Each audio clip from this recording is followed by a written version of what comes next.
After a single, unforgettable night with a mysterious stranger at a charity gala, Sophia discovers she's pregnant. The father is none other than Alessandro Bianchi, the ruthless heir to the family that has been her own family's sworn enemy for 2 generations. You are listening to a story exclusively narrated on the Mafia Romance channel. Relax and step into the world of love stories filled with mystery, emotions, and passion. Don't forget to like, subscribe to the channel, and leave a comment to support us.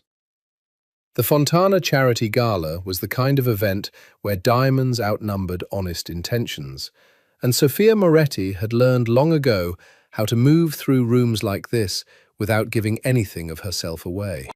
She wore black, always black, a silk gown that clung to her like a second secret, and a mask of white feathers that hid the upper half of her face. A small mercy, since it meant no one could see her eyes when they lied. She was not supposed to be enjoying herself. Her father had made that clear before she'd even stepped out of the car. Smile, be seen, say nothing that matters. The Moretti family did not attend galas for pleasure. They attended to remind the city that they still existed, that 2 generations of blood feud with the Bianchi family had not erased them from the map of power that ran beneath New York like a second circulatory system.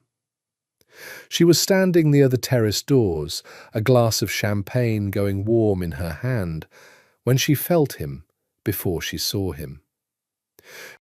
That was the strange part, later, when she tried to explain it to herself. Not the sight of him, but the sensation, low and electric, of being watched by someone who did not care that she noticed. She turned, and there he was. He wore no mask. That was his first act of defiance, though she didn't know it yet. A man choosing to be recognized in a room full of people hiding. He was tall, dark-haired, dressed in a black suit that had clearly been cut for exactly the shape of him, and his eyes, when they found hers, were the colour of a storm that hadn't decided yet whether it would break. "You're the only person in this room not pretending to be having a good time," he said.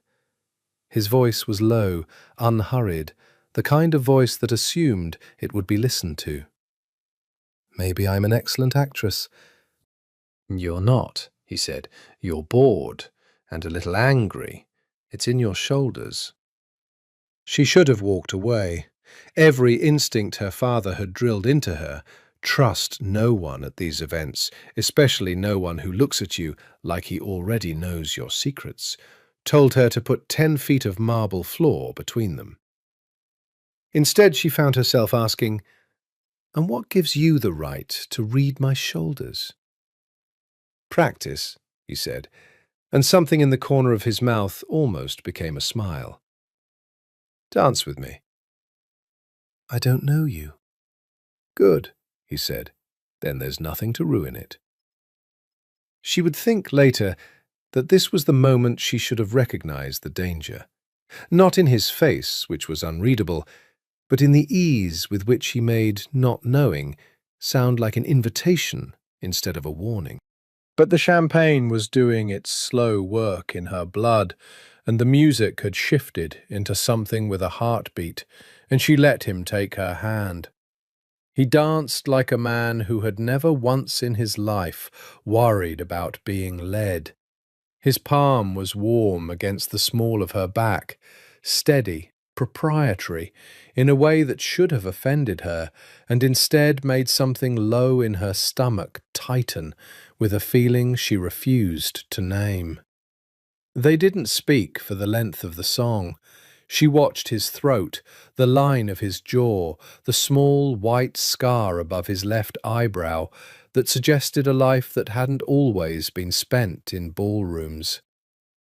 "You're not going to tell me your name," she said finally. "Would it matter?" "It might." "Then no," he said. "Not tonight. Tonight I'd rather you looked at me, and not at whatever comes with my name."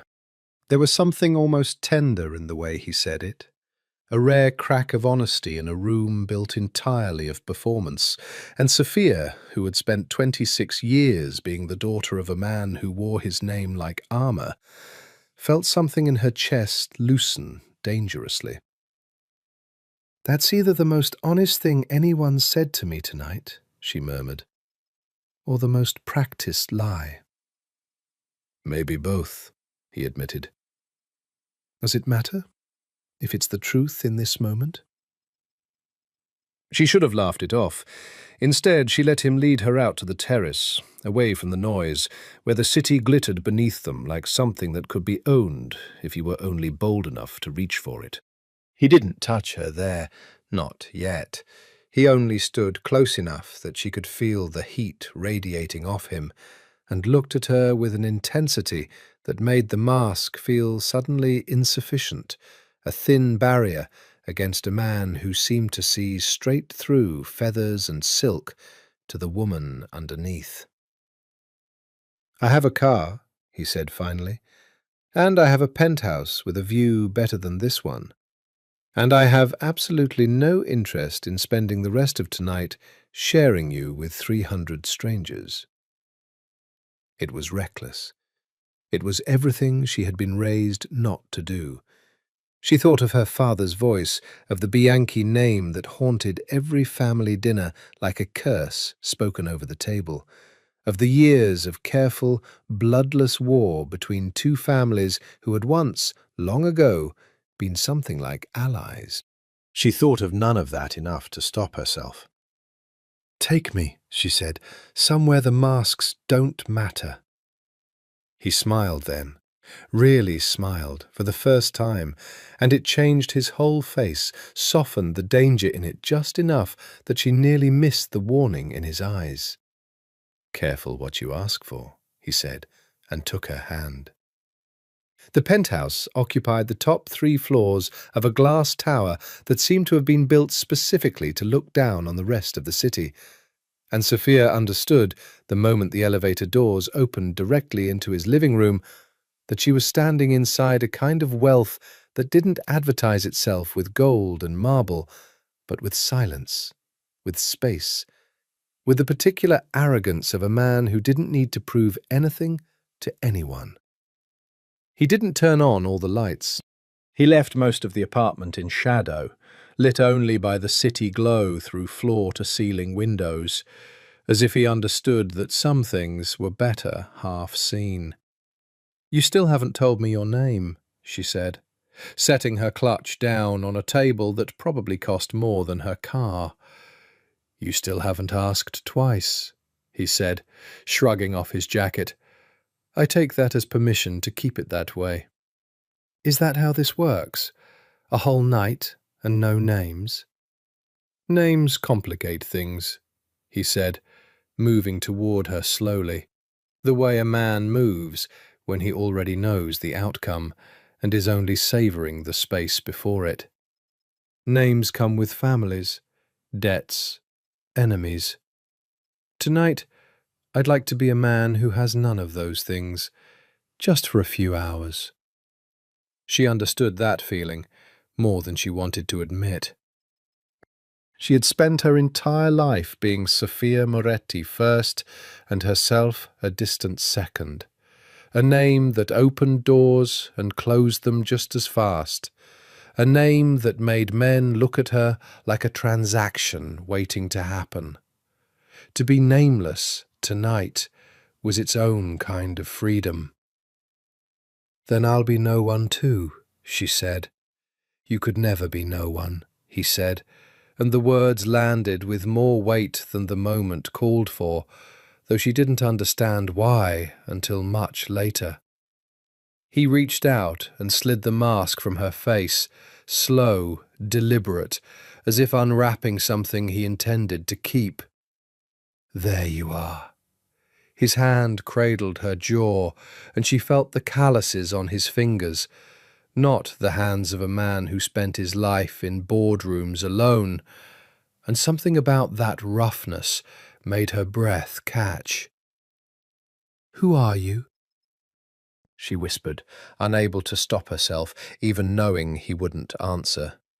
Tonight, he murmured against her mouth, I'm whoever you need me to be.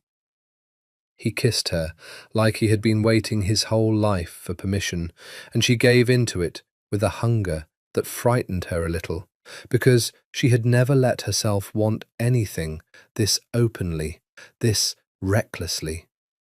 His hands were sure on her body, unbuttoning, unwrapping, worshipful and possessive all at once, and she found herself gripping the front of his shirt to keep from losing her balance entirely. They didn't make it to the bedroom at first. He pressed her back against the cool glass of the window, the city spread out beneath them like a field of stars they had fallen from, and murmured filthy, tender things against her throat that made her forget every rule she'd ever been taught about self-control. Say you want this, he said, low, his forehead resting against hers, giving her one last chance to pull away. I want this, she breathed. I want you.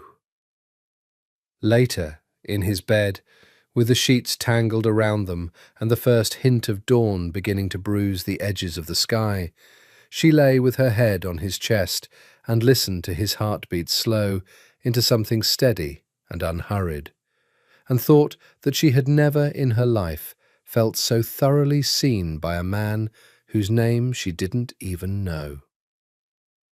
Stay until morning, he said, his fingers tracing idle patterns down her spine. It is morning. Then stay until I have to let you go. She smiled against his skin, foolish and warm and unguarded in a way she would spend the next several weeks trying to unlearn. You say that like it's inevitable, like you already know we won't see each other again. He was quiet for a long moment, and when he spoke again, his voice had lost some of its warmth, gone thoughtful, almost sad. Some things are inevitable, he said. I just don't know yet if this is one of them. She should have asked what he meant. She should have pushed the way she pushed at everything else in her life that resisted her curiosity.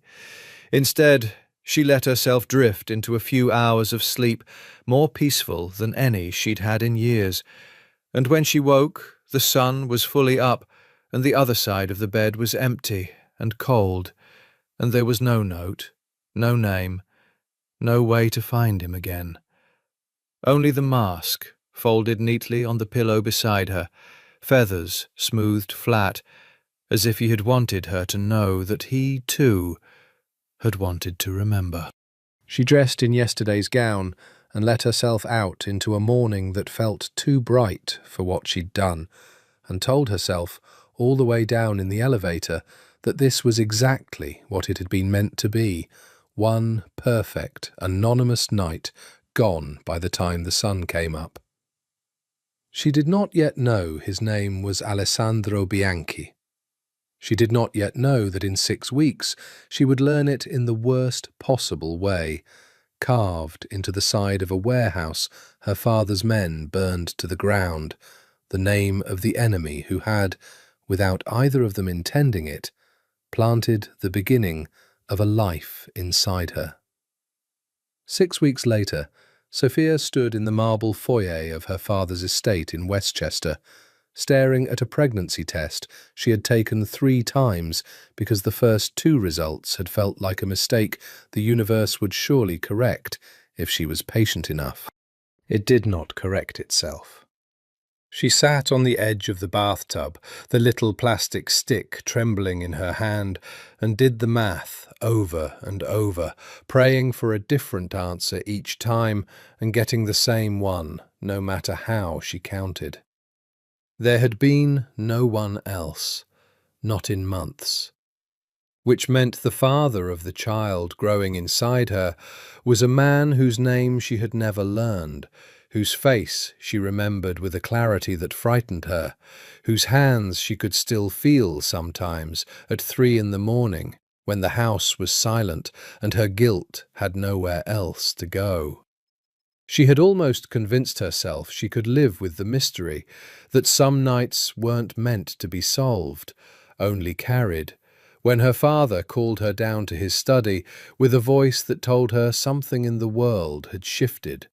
Don Matteo Moretti was 61 years old and looked every year of it that night.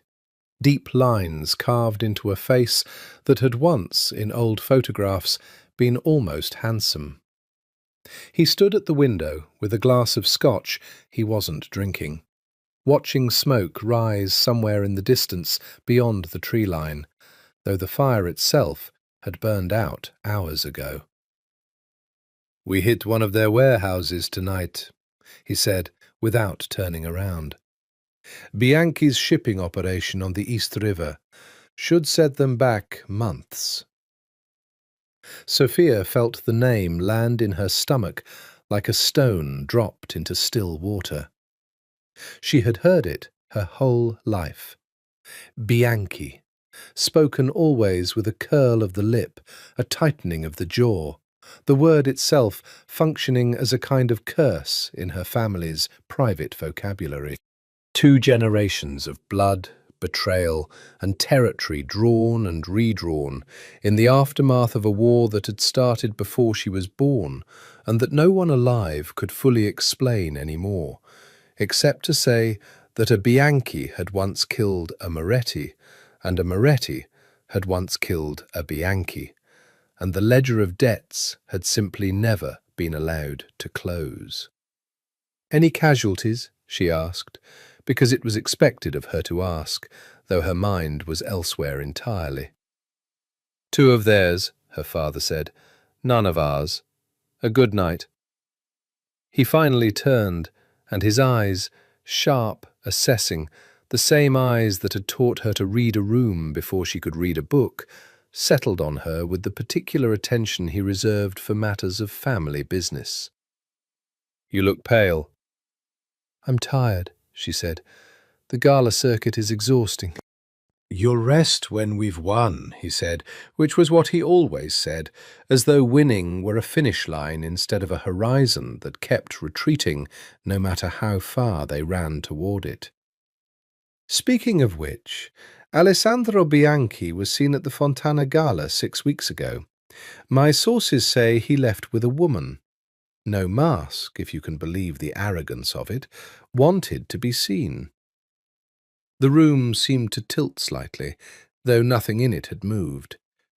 "Alessandro Bianchi," she repeated, testing the shape of the name in her mouth, feeling it settle into place beside the memory of a man who had refused to give her his name and had instead given her everything else: his hands, his mouth, the low murmur of his voice in the dark, a night that had felt like the only honest thing in her carefully performed life.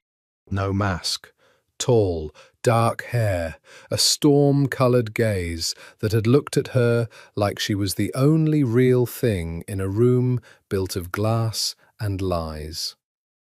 Her father misread her stillness as disgust. "I know," he said, mistaking her silence for solidarity. "The man has no shame. Word is he's taken over most of his father's operations now. Cold as ice, they say, doesn't blink when he gives an order. 28 years old, and already more dangerous than his father ever was." He shook his head. "If I ever find the woman foolish enough to have shared his bed, I'd tell her to pray she never crosses paths with him again. A man like that doesn't love. He collects." Sophia said nothing. She excused herself as soon as she could manage it without raising suspicion, climbed the stairs to her room on legs that didn't feel entirely her own, and sat on the edge of her bed with her hand pressed flat against her still flat stomach, staring at the ceiling as the truth assembled itself into a shape she couldn't unsee. The father of her child was Alessandro Bianchi, the son of the family that had spent 2 generations trying to destroy her own. The man her father would kill without hesitation if he ever learned the truth. and the man who, 6 weeks ago, had held her like she mattered more than any war. She pressed both hands over her mouth to keep from making a sound, and let herself cry, finally, for the mess she hadn't known she was making, and for the child who had not asked to be born into the middle of it. Alessandro Bianchi did not believe in ghosts, but he had spent 6 weeks being haunted by a woman whose name he'd never asked for. He told himself it was nothing, a good night, better than most, the kind of encounter a man in his position rarely allowed himself. No bodyguards stationed outside the door, no careful vetting beforehand, just a woman in a feathered mask who had looked at him like he was a person and not an empire. He told himself that was exactly why it had felt the way it did, and exactly why it meant nothing beyond the four walls of that one night. He was lying to himself, and he knew it every time he stood at the window of his penthouse and found his eyes drawn to the spot on the glass where he had kissed her, as though the memory had etched itself into the architecture of his life. "You're distracted," his cousin Dante said, dropping into the chair across from his desk without invitation, the way he always did, the privilege of having grown up together in a house full of men who trusted almost no one else. 3 weeks running. I've never seen you like this." "I'm not distracted. I'm thorough," Alessandro said, not looking up from the shipping ledgers spread across his desk, the ones documenting, in cold financial terms, exactly how much the Moretti attack on his East River warehouse had cost him. 2 men dead, product destroyed, a message sent, loud and unmistakable. The war was not over, no matter how many years had passed since the last open bloodshed. "You're distracted," Dante repeated, unbothered by the correction. "It started right around the Fontana Gala. I did the math. You want to tell me who she was, or should I keep guessing?" Alessandro's jaw tightened, the only outward sign that the question had landed anywhere close to true. "There's nothing to tell." "Uh-huh." Dante leaned back, studying his cousin with the particular amusement of a man who had known him since they were both boys throwing rocks into the Hudson and dreaming of being anything other than what their fathers had made them. Alessandro Bianchi, cold as a February morning, hasn't looked twice at a woman in 3 years, suddenly can't stop staring out windows like a man waiting for a ship to come in. Must have been some night. "Drop it." "Fine." Dante held up his hands in mock surrender, though his eyes stayed sharp. "But if you ever do want to talk about it, about anything, I'm here." "You know that." Alessandro did know that, and it was, in its way, the only real comfort in a life otherwise defined by suspicion. He had been raised from the age of 12 to understand that the family business was not a business at all, but a war conducted with better tailoring, that every handshake carried the risk of a blade behind it, that the Moretti name was to be spoken with contempt, and the Moretti family destroyed by whatever means necessary, because that was what had been done to his uncle and his grandfather before that, in a cycle of retaliation neither side seemed able or willing to end. He had become, by 28, exactly what that upbringing demanded: precise, unemotional, capable of ordering violence without losing sleep over it, because sleep was a luxury for men who didn't have an empire to protect. His father, Salvatore Bianchi, had stepped back from daily operations 2 years ago, after a stroke had left him diminished, and Alessandro had absorbed the full weight of the family's business and its enemies without complaint, because complaint was not a language he had been taught. And yet, there had been a woman in a white feathered mask, who had looked at him without an ounce of fear, without the careful calculation he saw in every other face that turned toward him. And for one night he had been, simply, a man. Not an heir, not a weapon, not the next name on someone's list of grievances.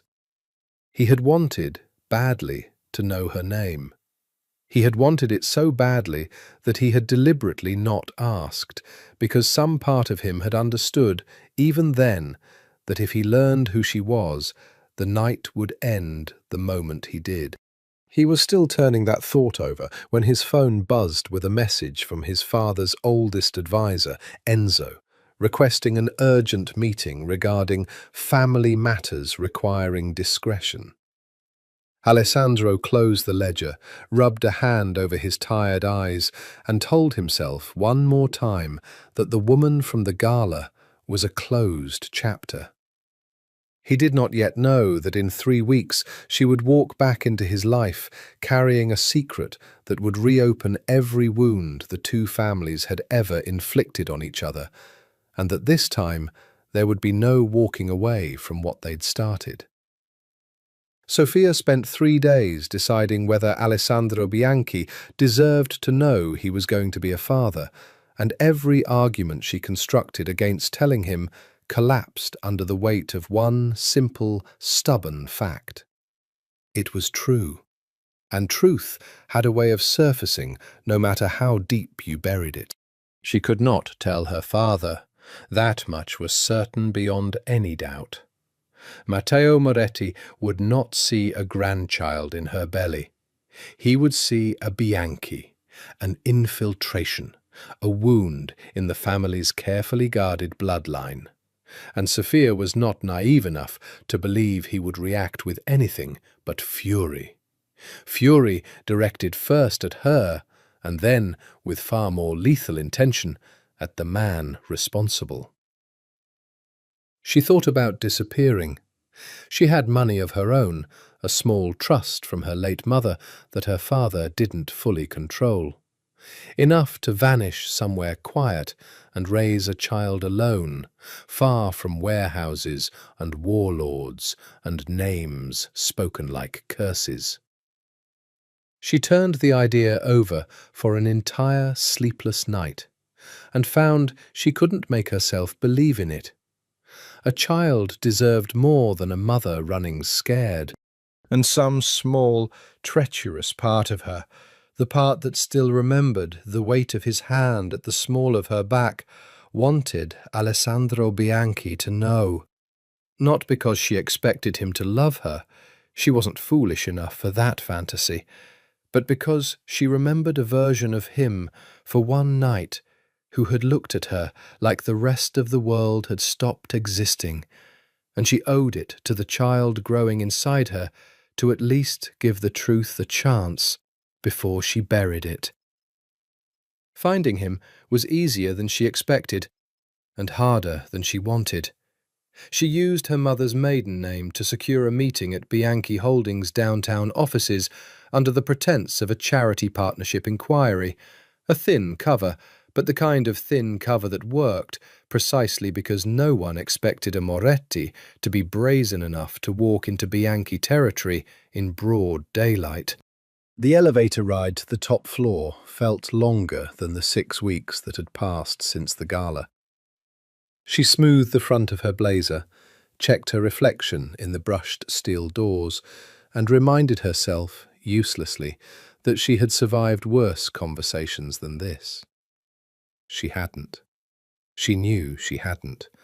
But the lie steadied her hands as the doors opened onto a reception area of glass and steel that radiated the same cold, deliberate luxury she remembered from his penthouse.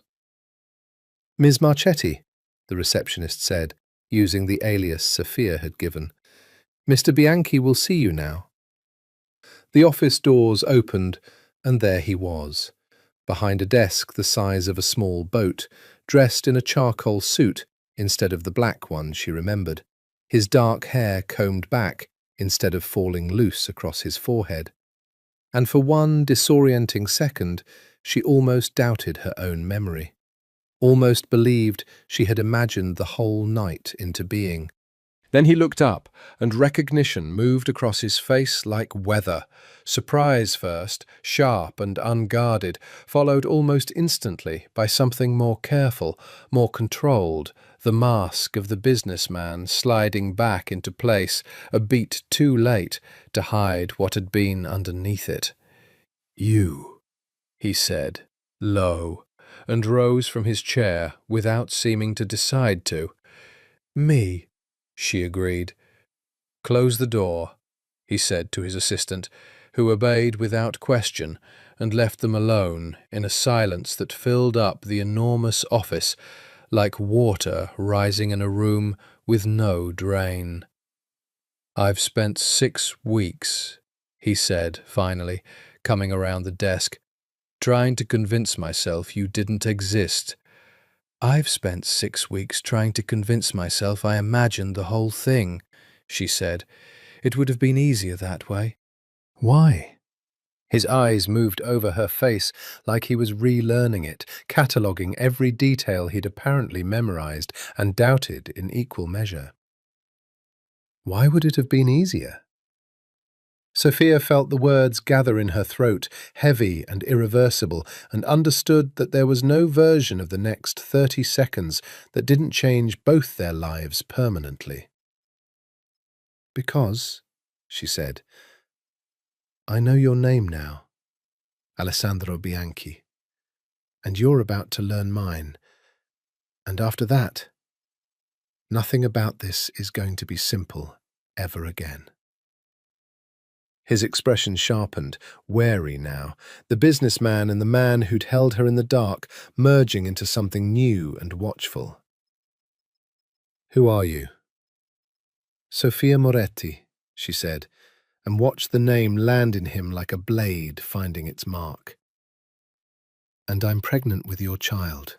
For a long moment, Alessandro Bianchi said nothing at all. Sophia watched the silence stretch across his face in stages, disbelief first, then something that looked almost like grief, then a cold and total stillness that frightened her more than any shouted rage could have, because it meant he was calculating, running every possible consequence through the machinery of a mind trained since childhood to see every piece of information as a weapon or a liability. "Say that again," he said finally, his voice stripped of all warmth. "Sofia Moretti," she repeated, holding his gaze though every instinct told her to look away. "Daughter of Matteo Moretti. And yes, I'm certain, and yes, it's yours." "You're certain," he repeated flatly, "of both things." "I'm not here to convince you of my honesty, Alessandra. I'm here because you deserved to know, and because I refuse to spend the rest of my life lying to a child about who its father is." Her voice shook slightly on the last word, and she hated herself for the weakness, even as she refused to apologize for it. "You can believe me or not. That's your choice. But I'm not asking you for anything. I didn't come here for money or protection or a place in your family. I came because it was the right thing to do. And I wanted to do it once, in this life, before everything else takes over." Something shifted in his face, not softening exactly, but a recalibration, as though he had expected an ambush and found instead a woman standing unarmed in the middle of the room she'd walked into. He moved to the window, put his back to her, and she watched the tension gather in his shoulders like a storm building offshore. "Do you understand what you've just told me?" he said without turning. "A Moretti, pregnant, with a Bianchi's child. If your father learns of this before I decide what to do about it, he will kill you himself before he lets that child be born a threat to his bloodline's purity. And if my father learns of it, he will see only one thing, an opportunity to finally end the Moretti line, using a child as leverage, or worse. "I know," she said quietly. "I've thought about little else for 3 days."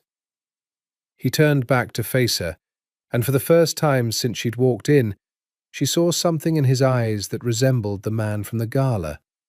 Not the calculating Heir, but the man who had traced idle patterns on her spine at 4 in the morning and told her with something like wonder that she could never be no one. "Why didn't you just disappear?" he asked, quieter now. "You could have. No one would have ever known." "I thought about it," she admitted. "I have money of my own. I could have vanished, raised the child somewhere far from all of this, and let you live the rest of your life never knowing. Part of me wanted to." She swallowed hard. "But I kept thinking about what it would mean. Growing up without ever knowing where half of you came from. I couldn't do that. Not even to spare myself all of this." Alessandro crossed the room slowly, stopping close enough that she had to tilt her head back to meet his eyes, close enough that she could feel the same heat radiating off him that she remembered from the terrace 6 weeks and a lifetime ago. "I am not a good man, Sophia," he said, low and deliberate, as though it cost him something to admit it. "I have done things in service of my family that would earn me a place in hell twice over. I do not know how to be gentle, and I do not know how to be trusted, and I have absolutely no idea how to be a father. But I know this." His hand came up, hovering near her cheek without quite touching, as if he needed permission he wasn't sure how to ask for. "I will not let either of our families use that child as a weapon. Whatever else happens between us, whatever this becomes, I promise you that." "You can't promise that," she said, though her voice had gone soft, uncertain. "You don't have that kind of control. Neither of us do." "I have exactly that kind of control," he said, and something cold and immovable settled into his voice. The voice, she understood suddenly, that men obeyed without question. "I run an empire built on the ability to make promises and keep them by force if necessary. I am telling you, that child will be protected, and so will you. Even from your own father." His jaw tightened. "Especially from my own father." The weight of that promise settled over the room like a held breath, and Sophia found herself believing him, even as every rational instinct screamed that she shouldn't, that a Bianchi's promise to a Moretti was, by definition, worth nothing at all, a paper treaty in a war built on broken ones. But she had seen his face when she'd said the word pregnant, had watched grief and fury and something achingly protective move through him in the space of a single breath, and she understood, with the sinking clarity of a woman falling for exactly the wrong man, that this was no longer a story about 2 enemy families. It was a story about a child who had not asked to be born into a war, and 2 people who were about to risk everything to keep that child out of it. Enzo Ricci had served the Bianchi family for 31 years, long enough to have carried Alessandro on his shoulders as a boy, and long enough now to be the only man in the organization who could walk into Alessandro's office unannounced without risking his life for the presumption.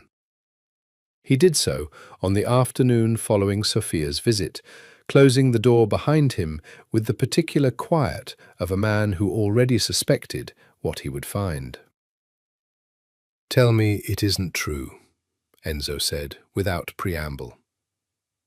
Alessandro did not look up from the window, where he had been standing for the better part of an hour, watching the city below without seeing any of it. "Which part?" "Any of it.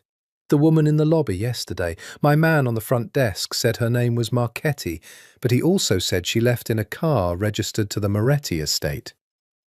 Enzo's voice, usually gravel-soft with age and loyalty, sharpened into something closer to alarm. "Tell me you didn't sleep with a Moretti." "I didn't know who she was," Alessandro said. "Not that night." "And now?" "Now I know everything," Alessandro said, and finally turned, and whatever Enzo saw in his face made the old man's shoulders sag with the particular grief of a person watching a disaster he cannot stop. Alessandro. Enzo said his name the way he had when Alessandro was 9 years old and had tried to sneak out to follow his father on a job he was too young to understand. Whatever this is, whatever you're thinking of doing, you need to understand what's at stake. If Matteo Moretti finds out his daughter is carrying a Bianchi child, he will not hesitate. He will kill her before he lets that baby be born, because to him that child isn't a grandchild. It's an act of war against his own bloodline. And if your father finds out first— "I know what my father will do," Alessandro said, quiet and lethal.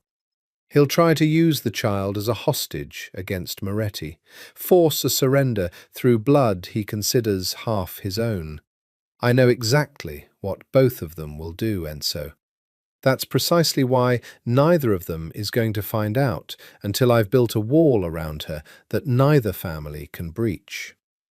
You can't hide a pregnant woman from two of the most powerful crime families in this city forever." "I don't need forever," Alessandro said.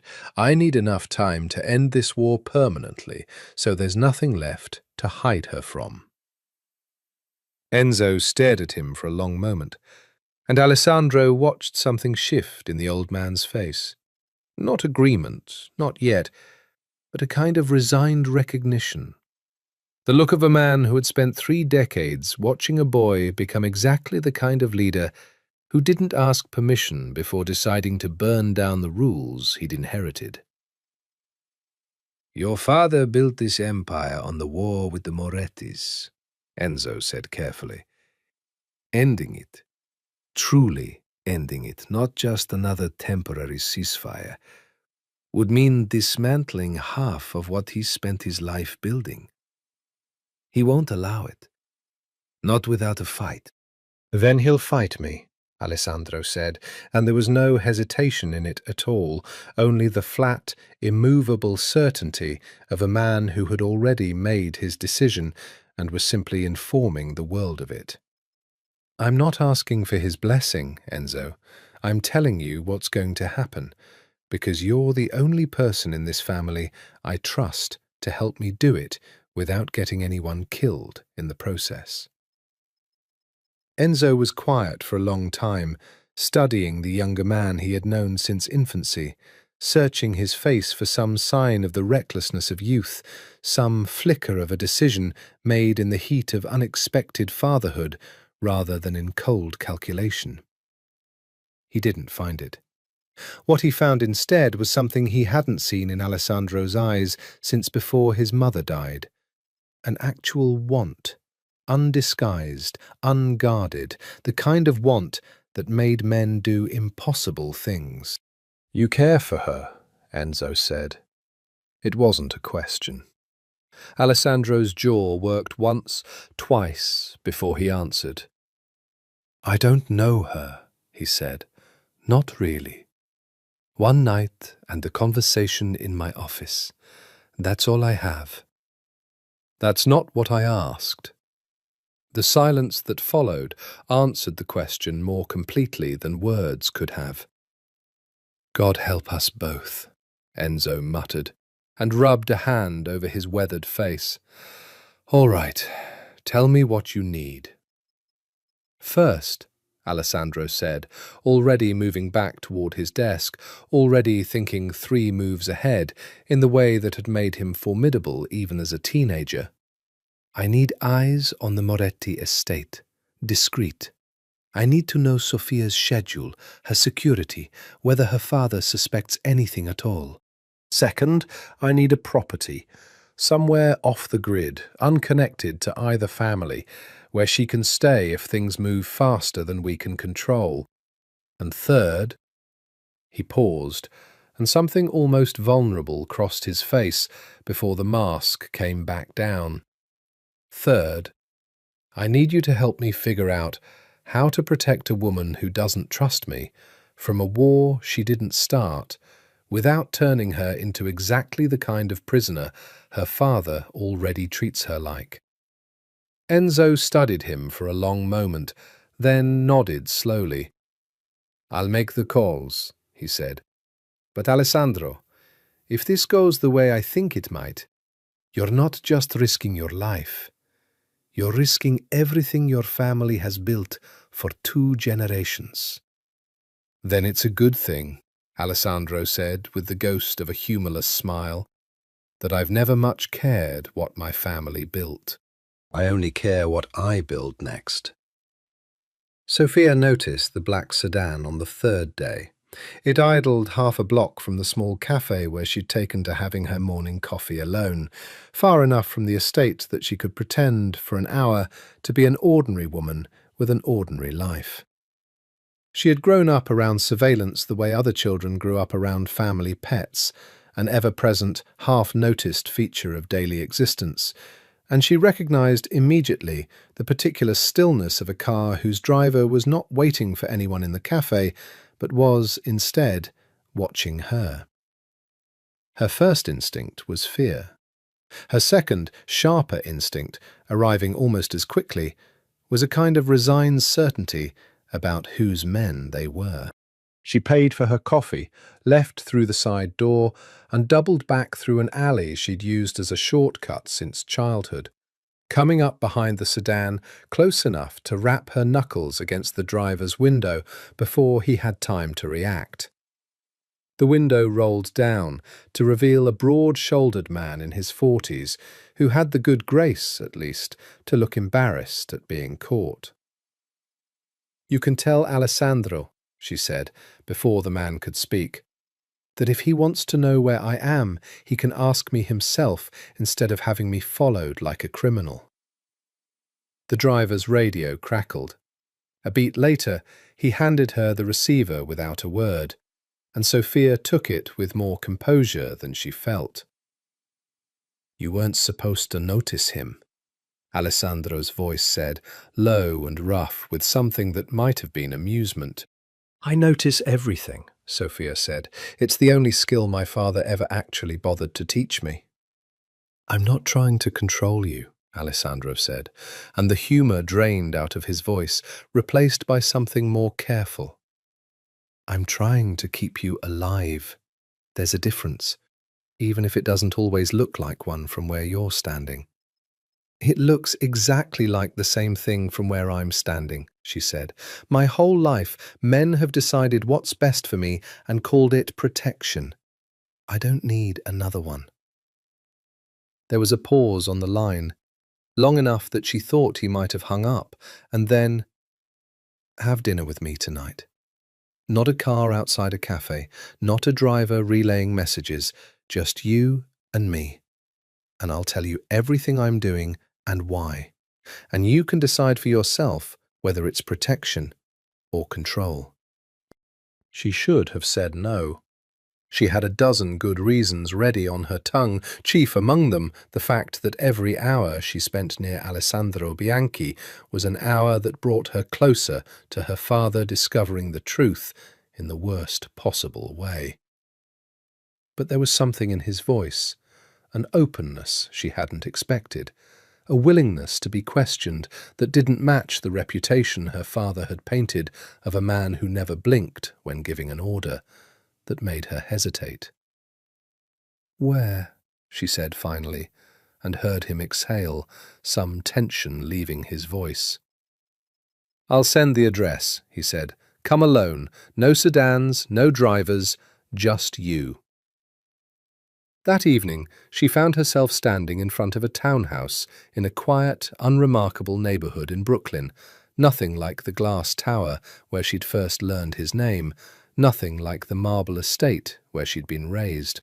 The door opened before she could knock, and Alessandro stood there in a simple grey sweater, sleeves pushed up, looking younger and less armoured than she had ever seen him.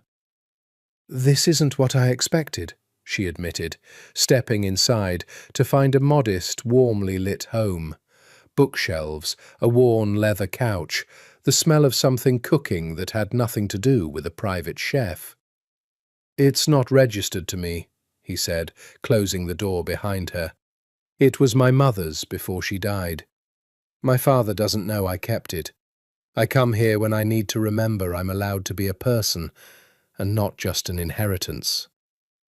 Something in his voice, quiet and unguarded, made her chest ache in a way she hadn't expected.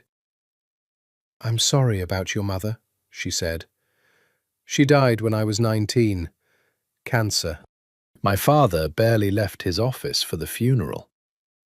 He led her toward the small kitchen, where a pot simmered on the stove, and the domesticity of it, Alessandro Bianchi, feared heir to an empire of violence, standing at a stove stirring sauce, struck her as almost surreal. "I learned to cook from her. It's the only thing I do that has nothing to do with the family business." "Why show me this?" Sophia asked. "The real you, the house no one knows about." He looked at her for a long moment, something raw and unguarded moving behind his eyes. "Because you deserve to know who you're actually dealing with," he said. "Not the man my enemies fear. Not the man your father warned you about. Just this. Whatever this is." She felt something dangerous shift inside her chest. Some careful wall she'd spent 6 weeks reinforcing, beginning, quietly, to crack. "That's a dangerous thing to show a Moretti," she said softly. "Maybe," he agreed, turning back to the stove, "but I'm starting to think you're worth the danger." They fell over the following weeks into something neither of them had a name for. It was not a courtship in any traditional sense. There were no public dates, no flowers sent to an office where curious eyes might ask questions, no dinners at restaurants where either of their names might be recognized. Instead, there was the townhouse in Brooklyn and stolen hours arranged through a rotating cast of untraceable numbers, and a growing, terrifying tenderness that neither of them seemed able to stop, no matter how many times they reminded each other of all the reasons they should. "You're doing the thing again," Alessandro said one evening, watching her from across the kitchen island as she absently pressed a hand to her still barely there stomach, a gesture that had become unconscious in the weeks since she'd told him. "What thing?" "Disappearing into your head. You do it every time you think about your father." He came around the island, close enough that she could smell the faint cedar of his cologne, close enough that her pulse did the traitorous thing it always did in his proximity. "Talk to me." "I keep thinking about the day he finds out," she admitted. "Not if. When. I've watched that man plan the destruction of enemies my whole life, Alessandro. I know exactly what he's capable of, and I can't stop imagining what he'll do when he learns his own daughter is carrying the enemy's child." "He won't touch you," Alessandro said, low and immovable. "I've told you that, and I meant it."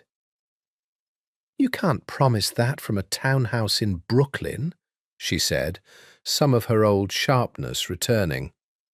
"You can't promise that from anywhere. My father has killed men for less than this. Do you understand that?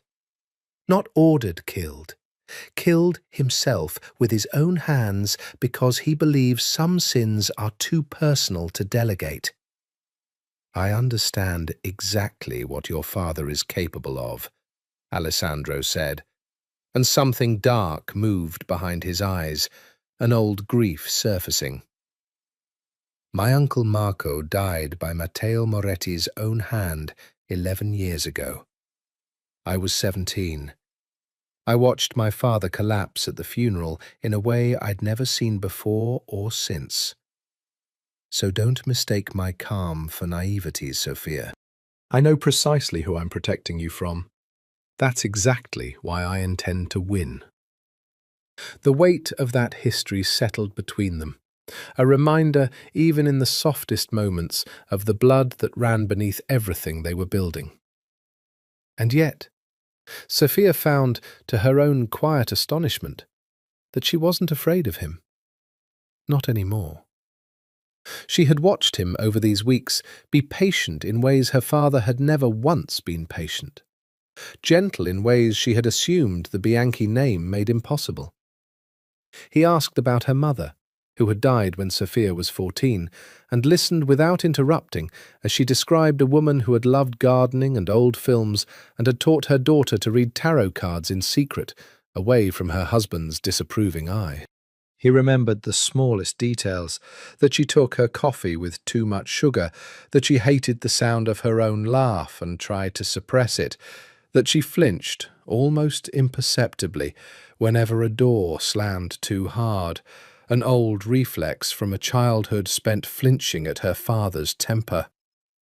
"You notice everything," she said one night, curled against his side on the worn leather couch, his fingers moving idly through her hair in a way that had become, without either of them announcing it, a habit. "I told you," he murmured against her temple. "Practice." "Practice for what?" "Surviving men who don't want to be understood," he said. "I learned young that the only way to stay one step ahead of danger was to see it before it saw you. I just never expected to use that skill, to fall for the daughter of my family's oldest enemy." She lifted her head to look at him, startled by the word he'd used, and watched something flicker across his face. Surprise, maybe, that he'd said it aloud at all. "4," she repeated softly. "That's a big word, Alessandro Bianchi." "I know," he said, and didn't take it back. "I've been trying to find the smaller one for weeks. I can't." She should have been afraid of what that admission meant, the danger it represented, the war it would ignite the moment either family learned the truth. Instead, she felt something in her chest bloom open, warm and terrifying, and she thought, not for the first time, that she had walked into this pregnant and frightened, and had somehow, impossibly, found something that felt like the beginning of a home. "I'm falling too," she admitted, quiet, into the space between them. "God help us both." He kissed her then, slow and unhurried, like a man with nowhere else in the world he needed to be, and for a little while, in that small house that belonged to no family and no war, they let themselves believe it might actually be that simple. The illusion of safety lasted 11 weeks, and it ended on a Tuesday morning with a phone call that made Alessandro's blood run cold. "We have a problem," Enzo said, without any of his usual preamble, and Alessandro knew immediately, from the tightness in the old man's voice, that whatever had happened was worse than anything they'd prepared for. "One of my men on the Moretti surveillance detail was made last night, followed back to a safe house, questioned. He didn't talk. I'd stake my life on his loyalty. But Matteo's people know now that someone's been watching the estate. They don't know why yet. But they will start asking questions, and it won't take long before someone connects the dots to you." Alessandro was already moving, pulling on his jacket, mind racing through contingencies he'd spent weeks building and hoping never to need. "Where's Sophia now?" "At the estate, as far as I know. It's Tuesday. She has her weekly lunch with her father at noon." "Get a car to the townhouse," Alessandro said. I need to reach her before that lunch. But he was already too late. Sophia sat across from her father in the estate's formal dining room, the same room she'd eaten in her entire life, surrounded by the same dark wood and heavy silver her mother had once hated and never been allowed to change, and watched Matteo Moretti study her with an expression she had learned over 26 years to fear more than any shouted rage. "You've been different lately," he said, cutting into his veal with unhurried precision. "Softer, distracted. I noticed it weeks ago and told myself it was nothing, a woman's moods. But I don't believe in coincidences, Sophia, and I especially don't believe in them when my security chief tells me an unfamiliar car has been photographed near this estate no less than 6 times in the past 2 months. Sophia kept her face carefully still, drawing on every hour of training her father himself had given her, the same lessons in composure he was now, ironically, testing against her. "I don't know anything about a car, Papa." "No?" He set down his fork with deliberate care, the small sound of silver against china somehow louder than a gunshot in the sudden silence. "Then perhaps you can explain why you've been unreachable most evenings for the past 2 months. Why your driver reports drop-offs at locations that don't match any friend or engagement I'm aware of. Why, 3 days ago, you were seen entering a townhouse in Brooklyn, registered to a shell company that, when my people dug deeper, traces back, through 4 layers of paperwork designed to hide exactly this, to Bianchi Holdings." The room went very cold. Sophia felt the blood drain from her face, despite every ounce of self-control she possessed, and she understood, with sick clarity, that there was no lie sophisticated enough to survive the evidence her father had already assembled. "Papa." "Don't," he said, and his voice had dropped into a register she had heard directed at enemies, but never, not once in her entire life, at her. "Don't insult me with a lie. I raised you better than that, even if it seems lately that someone has taught you to forget everything I raised you to be." He rose from the table slowly, and the movement itself felt like a verdict being delivered. "Tell me the truth, Sophia, right now. What is your relationship to Alessandro Bianchi?" She could have lied. She could have manufactured some story about reconnaissance, about gathering intelligence for the family under the guise of intimacy. A story her father, given his worldview, might even have believed, might even have praised her for. It would have been easy. It would have been safe. She thought of Alessandro's hands on her stomach that morning, reverent and careful, whispering promises to a child not yet visible to anyone but them. She thought of 11 weeks of stolen evenings, of a man who had shown her a version of himself no one else alive had seen, of a love that had crept up on her so slowly she hadn't noticed it arriving until it had already become the truest thing in her life. She would not build their future on a lie told to protect herself. "I'm carrying his child," she said.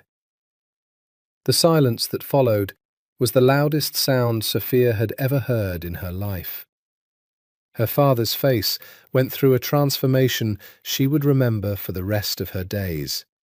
Shock first, pure and total, followed by a fury so absolute it seemed to age him a decade in the space of a single breath, and then, worst of all, a cold and terrible calm that she recognized with dawning horror as the exact expression he wore in the moments before he ordered someone's death. "Get out," he said very quietly. "Get out of my house and pray to whatever God you still believe in that I don't decide before the sun sets tonight that the only way to cleanse this family's bloodline is to make sure that child never draws its first breath. Sophia was 3 blocks from the estate, driving with hands that wouldn't stop shaking when her phone rang with a number she'd memorized, despite never saving it, precisely for moments like this. "He knows," she said, before Alessandro could speak. "He knows everything, Alessandro. I told him. I couldn't lie to him, not about this. And he told me to get out. He said—" Her voice cracked, the composure she'd maintained through the entire confrontation finally shattering now that she was alone. "He said he might kill the baby before it's even born." He meant it. I've never seen him look at me like that. "Where are you right now?" Alessandro's voice had gone flat and fast, the voice of a man already in motion, already 3 steps ahead of the danger. "Driving. I don't know where. I just needed to get away from the house." "Listen to me carefully." His voice softened just enough to cut through her panic without losing its urgency. "Do not go back to your apartment. Do not go anywhere your father's people would expect. There's a diner on 14th and 9th. Small place, Greek family runs it, no cameras out front. Go there now. I'm 11 minutes out." She made it in 6, hands still trembling as she slid into a corner booth with her back to the wall, the way she'd been taught to sit since childhood, without ever understanding until now exactly why it mattered. Alessandro arrived 4 minutes after her, and the moment he walked through the door, something in her chest that had been clenched tight since the dining room finally, marginally, loosened. He didn't say anything at first. He simply crossed the diner, slid into the booth beside her instead of across from her, and pulled her against his chest with an urgency that spoke louder than any words could have. "I've got you," he murmured into her hair. "I've got you. You're safe." "He's going to come after me," she said against his shirt, her voice muffled and raw. "You don't know him the way I do, Alessandro. When he decides something is a threat to the family, he doesn't hesitate. He won't see a grandchild. He'll see a weapon in enemy hands." "He won't get the chance," Alessandro said, and pulled back just enough to look at her, his eyes hard and certain, in a way that steadied her despite everything. "I've had a location prepared for months, in case something like this happened. A property upstate, registered to no one connected to either family, bought through 6 shell corporations, staffed by men who answer only to me, off any map your father's people would think to check. You're going there tonight." "And you?" "I'll join you as soon as I've secured things here," he said. "But Sophia, I need you to understand something. Once we do this, once you disappear from your father's reach, there's no quiet way back. He'll know exactly who took you. It will be an act of war he cannot ignore, not without losing face in front of every family that respects him. Are you prepared for that? Because there's no undoing it once it's done." Sophia thought of the coldness in her father's eyes, the terrible calm of a man deciding whether his own grandchild deserved to live, and felt any hesitation dissolve into something harder and more certain than fear. "He already declared war the moment he threatened my child," she said. "I'm not choosing a side today, Alessandro. I chose it 11 weeks ago, the first night I let myself fall for you instead of running." Something fierce and tender moved across his face, and he kissed her forehead with a gentleness that contrasted violently with the danger gathering around them. "Then let's go," he said, before he has time to think of the same diner I did. They left through the kitchen, out a service door that opened onto an alley where a nondescript black SUV waited with its engine already running, driven by a man Sophia didn't recognize, but whose watchful professional stillness told her everything she needed to know about his competence. Alessandro helped her into the back seat with a careful hand at the small of her back, the same gesture from the gala months and a lifetime ago, and climbed in beside her, already dialing Enzo, already issuing orders in the low, controlled voice of a man rearranging the pieces of a war he'd been quietly preparing for. Sophia watched the city blur past the window, her hand resting protectively over her stomach, and understood, with a clarity that felt almost peaceful after the chaos of the morning, that there was no going back to the life she'd known. Her father had made his choice in that dining room. Now she would make hers. "Alessandro," she said quietly, as the SUV merged onto the highway heading north. "Promise me something." "Anything." "Promise me that whatever happens next, whatever this war costs us, you won't let it turn you into him." She turned to look at him, searching his face for the answer before he gave it. "I fell for the man who cooks in his dead mother's kitchen, not the man your father raised you to become. Don't let this war take that man away from me." Alessandro's throat worked once, and he reached over to lace his fingers through hers, holding on like she was the only solid thing left in a world coming apart at the seams. "I promise," he said. "Whatever it costs me, I promise."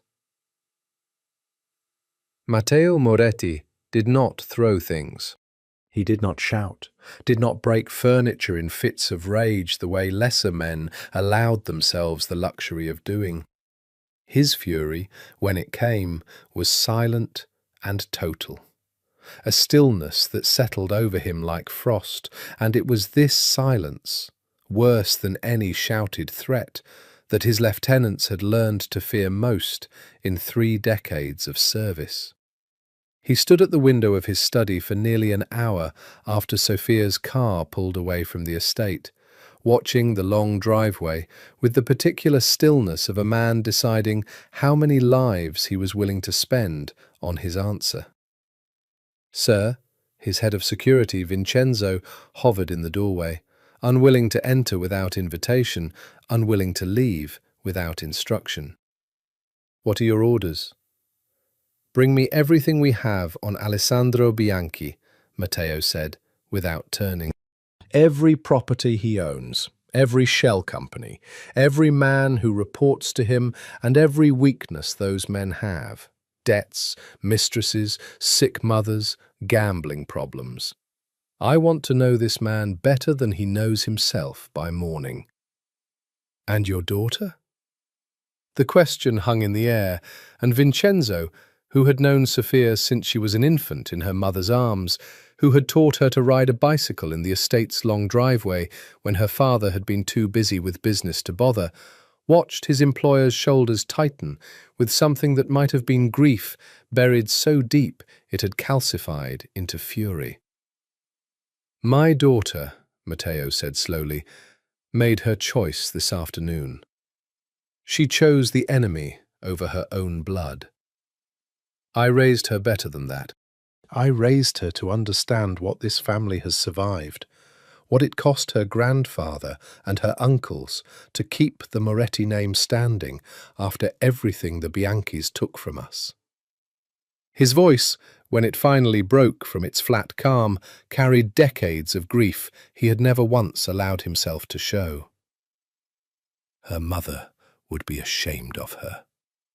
"With respect, sir," Vincenzo said carefully, "her mother would want her daughter safe, whatever else is true." Matteo turned then, and the look on his face silenced whatever else Vincenzo might have said.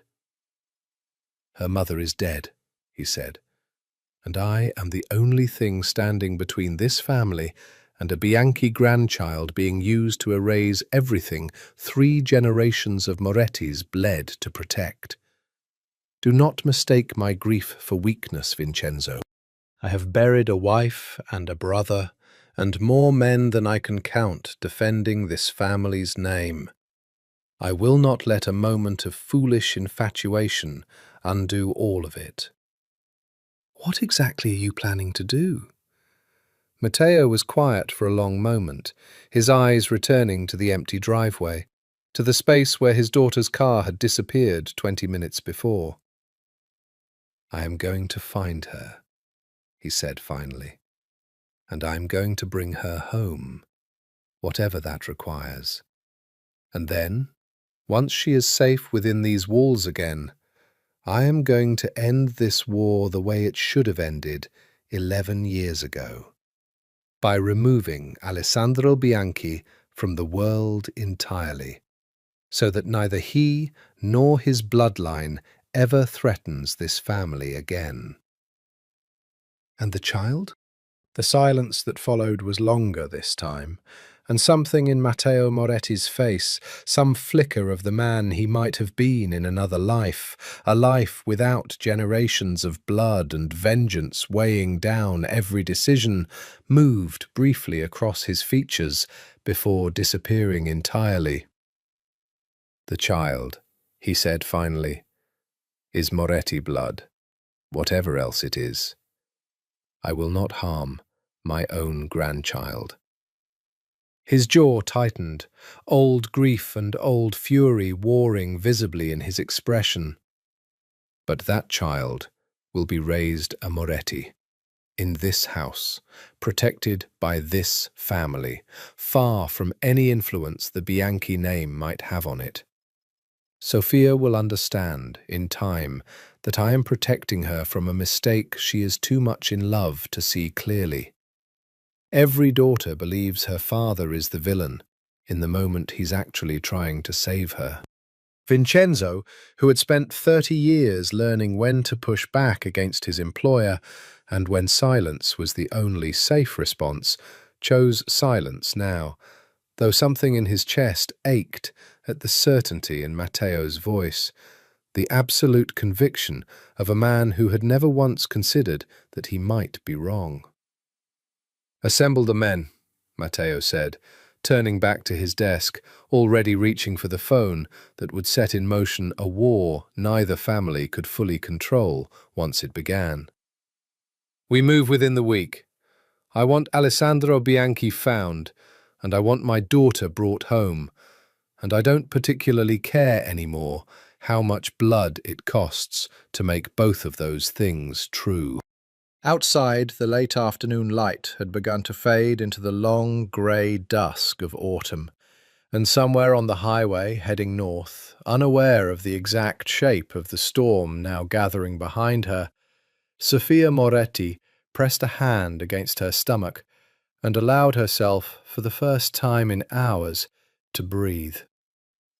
The property Alessandro had chosen sat at the end of a long gravel road in the Hudson Valley, a converted farmhouse surrounded by 40 acres of forest that made it nearly impossible to approach unseen, staffed by 4 men whose loyalty Alessandro had personally verified over years rather than months. Sophia stood in the kitchen that first evening, watching the sun set over the tree line through windows that felt, for the first time in her life, like they were protecting her rather than displaying her for someone else's judgment.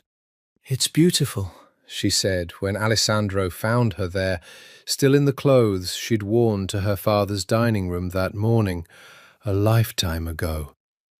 "My mother used to talk about a place like this," he said, coming to stand beside her. "Somewhere quiet, somewhere the family business couldn't reach. She never got it. My father always found the reason it wasn't practical, wasn't secure enough, wasn't worth the resources." He was quiet for a moment. "I bought this place 4 years ago and never told him. I think some part of me always knew I'd need somewhere like this eventually. I just didn't know it would be for this." Sophia turned to look at him, taking in the exhaustion in his face, the toll the day had clearly taken, even on a man who had built his entire life around controlling chaos. "Are you all right?" "I should be asking you that." I asked first. A small, tired smile tugged at the corner of his mouth. "I'm furious," he admitted, "at your father for threatening you, at my own father, who I haven't even told yet, and who I know will react just as badly, if not worse, once he learns. At myself for not moving faster, for not having this arranged before your father found out, instead of scrambling in the aftermath." He exhaled slowly. "But mostly, I'm just relieved you're safe. Everything else is noise compared to that." She stepped closer, closing the distance between them, and rested her forehead against his chest, letting herself finally feel the exhaustion and terror of the day, now that there was someone solid to lean into. "I keep thinking about what he said," she admitted quietly. "That he might not let the baby be born. I know him, Alessandro. I know when he's bluffing and when he isn't, and today he wasn't bluffing." Alessandro's arms tightened around her, and she felt the barely restrained violence in the gesture, the promise of a man who would burn the world down before he let harm reach her. "He will not touch you," he said again, the same vow he'd made weeks ago, except now it carried the weight of everything that had happened since. "I don't care what it costs. I don't care what it means for either of our families. I will not let him or anyone else hurt you or this child." "You keep promising things no one can actually guarantee," she said, though there was no accusation in it now, only a kind of exhausted tenderness. "Then let me show you instead of telling you," he said, and led her upstairs to a bedroom that overlooked the darkening forest, where he undressed her slowly, reverently, as though trying to memorize every inch of her against the possibility that the world might try to take this from them too. They made love that night, with a desperation neither of them named aloud. Not the playful hunger of the gala, not the growing tenderness of the townhouse, but something rawer, something that tasted like both of them silently acknowledging how close they'd come to losing this before it had even fully begun. Afterward, curled against his chest, with his hand resting protectively over the small curve of her stomach, Sophia allowed herself, for the first time since the pregnancy test in her father's bathroom, to imagine a future. Not a fantasy exactly, but something closer to a plan. A life somewhere far from both families' shadows. A child who would grow up without learning to flinch at raised voices, without being taught which fork to use for which enemy, without inheriting a war 2 generations older than either of its parents. "What are you thinking?" Alessandro murmured into her hair. "That I want this to be real," she said. "Not just the safe house, not just tonight. All of it. A life where our child doesn't grow up the way either of us did." "It will be real," he said, with a certainty she desperately wanted to believe. "I'm going to end this war, Sophia. Not manage it, not negotiate a temporary truce the way our fathers have done my whole life. End it, whatever that costs." She lifted her head to look at him, searching his face in the moonlight filtering through the curtains. "And if it costs your relationship with your father, your place in the family?" "Then it costs that," he said simply. "I've spent my whole life being told that loyalty to blood matters more than anything else. I'm starting to think that's a lie men like our fathers tell themselves, to justify all the things they've done in the name of family. I don't want that kind of loyalty anymore. I want this." His hand pressed more firmly against her stomach, over the life they'd made together. I want a family that doesn't require anyone to die to protect it.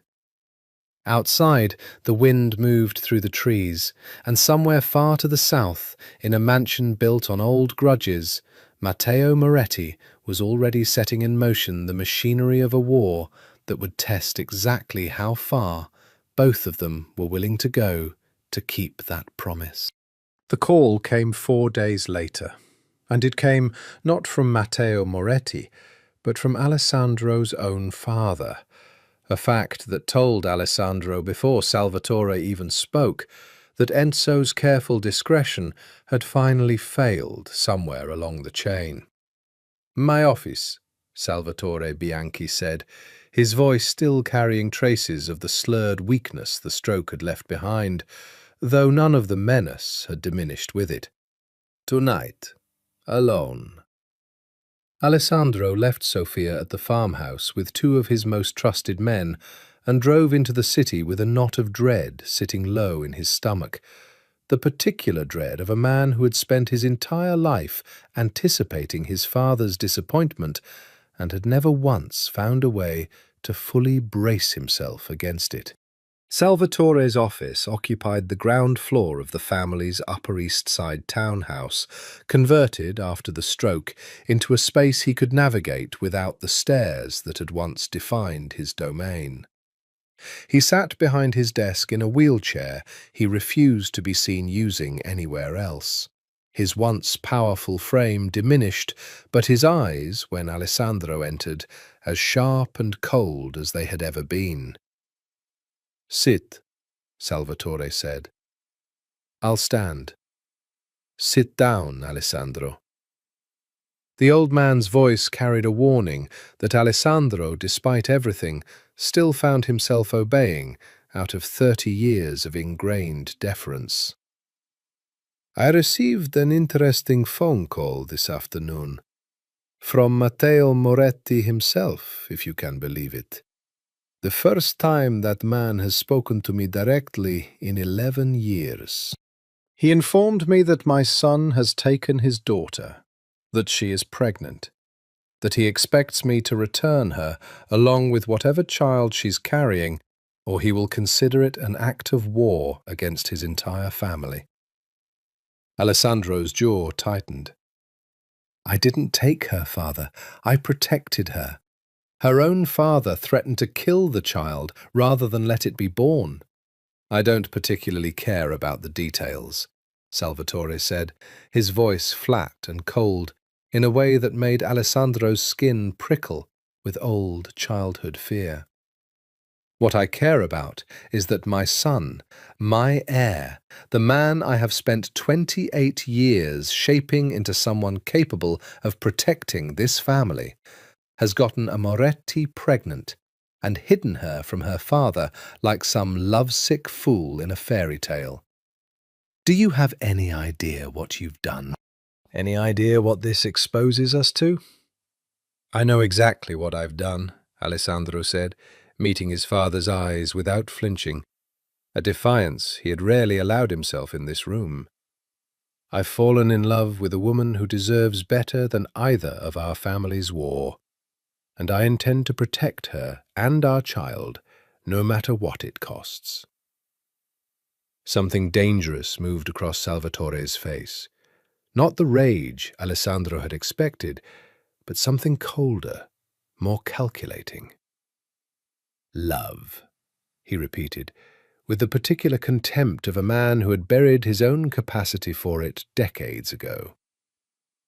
"You think this is about love?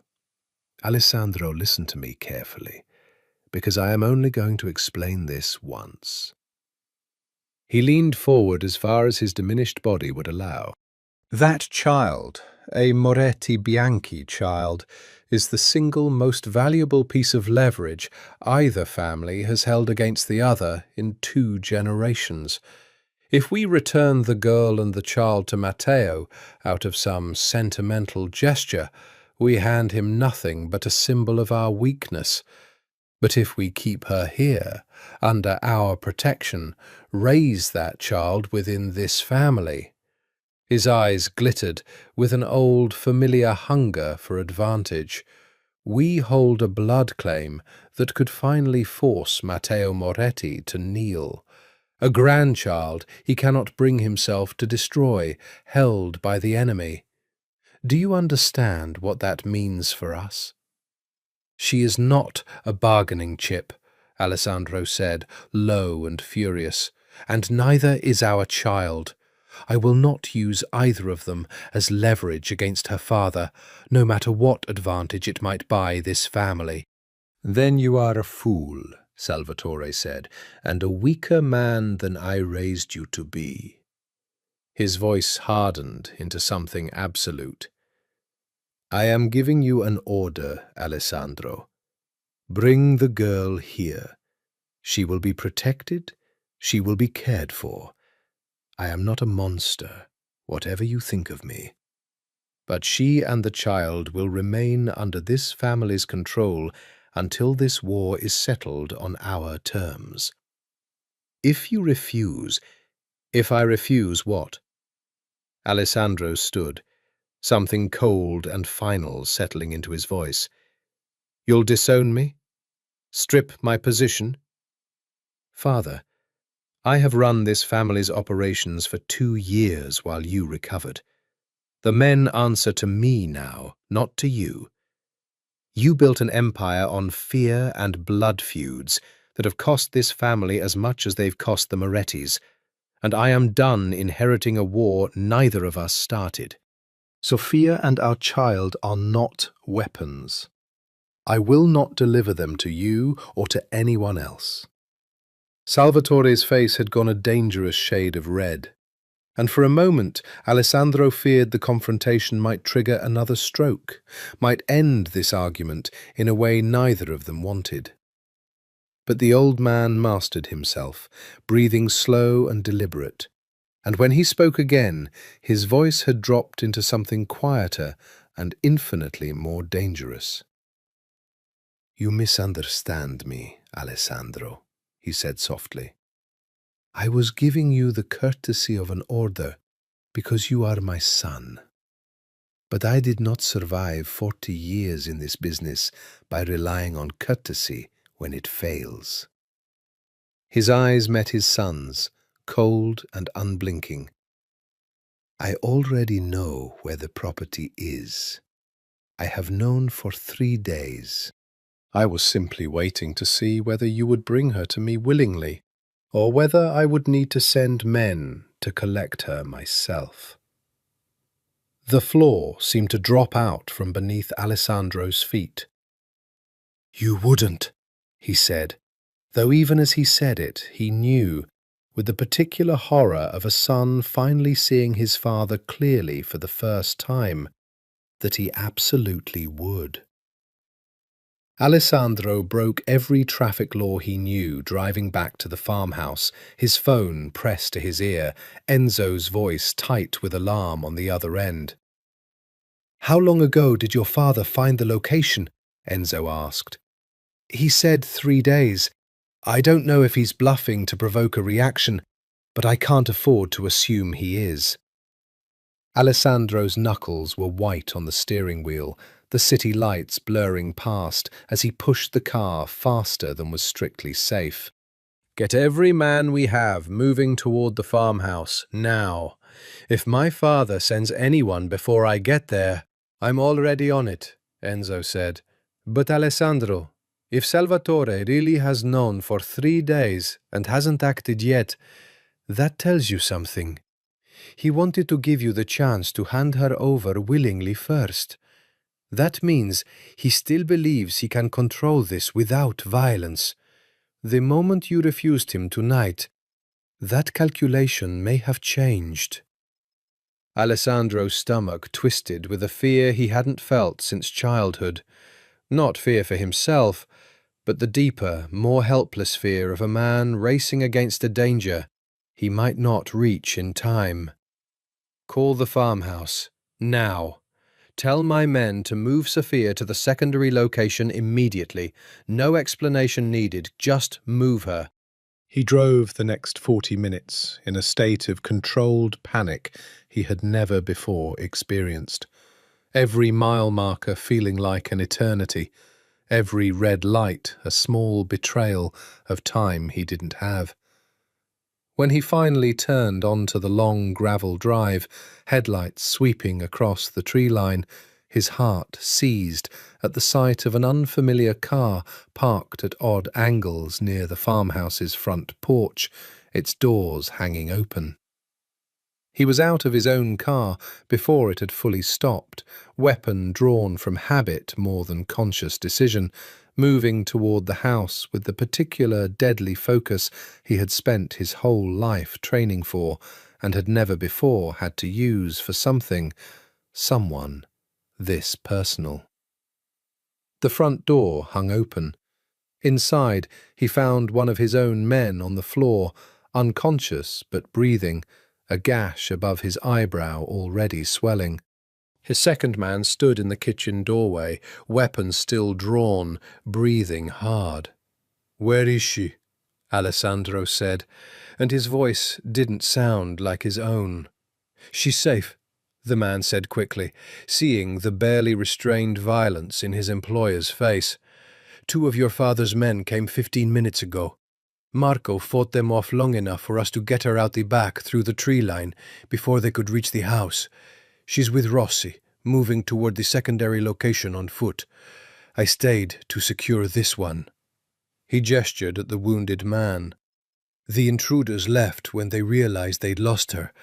I don't think they expected resistance." Relief crashed through Alessandro so hard it nearly buckled his knees, followed almost instantly by a fury so complete it felt like ice in his veins. His own father had sent men to seize Sophia by force, had been willing to risk her safety and the safety of his own unborn grandchild to win a strategic advantage in a war Alessandro had explicitly told him he wanted no part of. "Get him to a hospital," Alessandro said, already moving toward the tree line. "Discreet doctor, not an ER. I'm going to find her." He found Sophia and Rossi nearly a mile into the forest, huddled in the shelter of an old hunting blind, Sophia's face pale with terror, but her composure remarkably intact, one hand pressed protectively over her stomach, as she'd clearly done throughout the entire ordeal. The moment she saw him, something in her seemed to collapse with relief, and she was in his arms before he'd fully reached her, shaking, her fingers digging into the fabric of his jacket like she needed physical proof he was real. "Your father's men," she said against his chest, her voice raw. "They came for me, Alessandro. They said—" She pulled back to look at him, eyes wide with a horror that went beyond simple fear. "They said Salvatore wanted me brought to him alive, unharmed, that the baby was too valuable to risk in a fight. They talked about me like I was cargo." "I know," Alessandro said, and the shame and fury in his voice was so raw that Sophia's expression softened despite everything. "I confronted him tonight. I told him I wouldn't hand you over, and I didn't know— I swear to you, Sophia, I didn't know he'd already sent men before I even had the chance to warn you." "I believe you," she said, and something in the simple certainty of those two words undid something tightly wound in his chest. "But Alessandro, this isn't just your father's war anymore, or my father's. We're not going to be safe anywhere either family can reach. Not the farmhouse, not the townhouse, not anywhere either of them thinks to look, eventually." Alessandro held her face in both hands, forcing his own fear and rage down beneath something steadier, something he needed her to see clearly in this moment. "Then we stop hiding," he said. "I'm done running from both of our fathers, Sophia. It's time to end this, not with another safe house, not with another temporary solution. I need to force both families to the table, together, and make them choose between their war and losing everything they've spent generations building. How? She asked, searching his face for the plan she could see already forming behind his eyes. How do you force two men who have hated each other for 2 generations to sit down at the same table? Alessandro's expression hardened into something resolute, something that reminded her, despite everything, exactly why his enemies feared him. I give them no other choice, he said. The plan Alessandro assembled over the following 2 days was, by his own admission, the single riskiest gambit of his professional life, and he had built that life on calculated risk the way other men built careers on caution. You want to bring them both into the same room, Enzo said, staring at him across the kitchen table of a third, newly secured safe house, this one on the coast, chosen specifically because neither family had any prior connection to the area. Matteo Moretti and Salvatore Bianchi, 2 men who haven't been in the same building in over a decade without one of them trying to have the other killed. That's exactly what I want, Alessandro said. And you think they'll come? I think, Alessandro said, that Matteo Moretti wants his daughter and his grandchild safe, more than he wants to win a war he's been losing men and money to for 2 generations. And I think my father, whatever else he is, still wants an heir who isn't actively working to burn down everything he's built, which means he'll come to try to talk me out of whatever he thinks I'm planning. He spread a set of documents across the table, financial records, shipping manifests, evidence of decades of mutual destruction that had cost both families more than either had ever openly admitted. I'm not proposing peace out of sentiment, Enzo. I'm proposing it as the only rational conclusion any competent businessman would reach if he actually looked at the numbers. This war has cost both families a combined estimate of over $400 million in the last decade alone. Lost product, dead men, legal fees, insurance, territory ceded to smaller operations who've profited from our mutual distraction. I intend to make that case so plainly that refusing to end it becomes the irrational position. And if they refuse anyway? If pride wins over profit the way it usually does with men like them? Alessandro's expression darkened. Then I have a second plan, one I'd rather not need.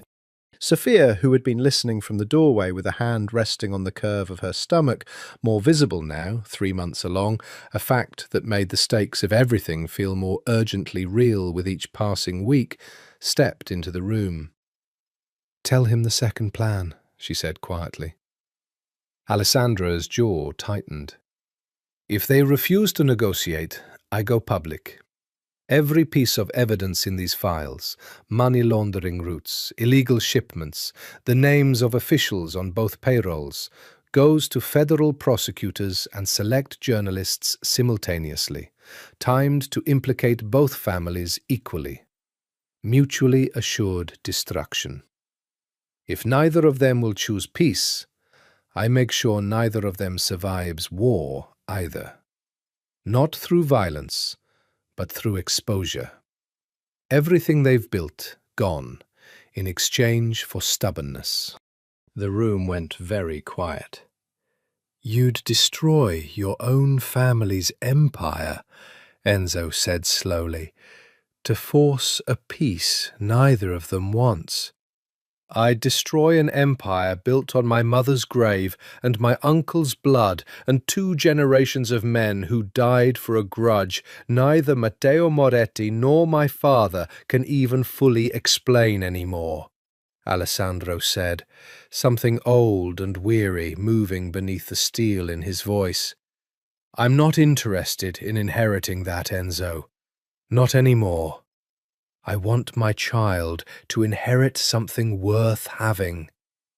Sophia crossed the room and took his hand, lacing her fingers through his in front of Enzo without hesitation, a public claiming of the bond between them that felt, in that moment, like its own kind of declaration of war against everyone who wanted to keep them apart.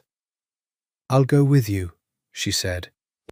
"When you present this to them, I want my father to see me stand beside you willingly, not as a hostage, not as leverage, as a woman who chose this."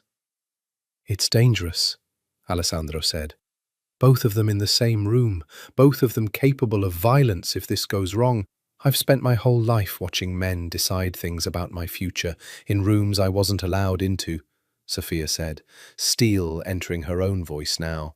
The same steel Alessandro had first glimpsed at the gala all those months ago, before either of them knew what they were walking into. "I'm not doing that again. Whatever happens in that room, I want to be standing in it." Alessandro studied her for a long moment, something fierce and proud moving across his face, and then nodded once, decisively. "Then we do it together," he said. Enzo set the meeting, neutral ground, the old shipping office on the pier, territory belonging to neither family, symbolic enough that both of them will understand exactly what it means to be summoned there. "When?" Alessandro glanced at Sophia, at the slight curve of her stomach, at the future they were both, impossibly, still fighting to build, despite everything arrayed against them. 3 days, he said, before either of them has time to plan something we can't walk back from. The old shipping office on the pier had belonged, decades ago, to a third family long since absorbed or destroyed by the wars that had reshaped the city's underworld. And its neutrality now was less about ownership than about the simple fact that neither Moretti nor Bianchi could claim home advantage within its walls.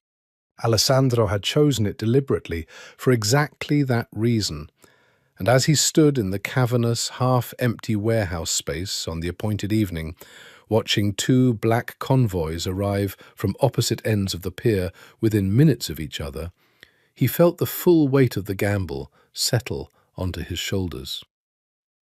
Matteo Moretti arrived first, flanked by 6 armed men, his face a mask of controlled fury the moment his eyes found his daughter standing beside Alessandro rather than being held against her will.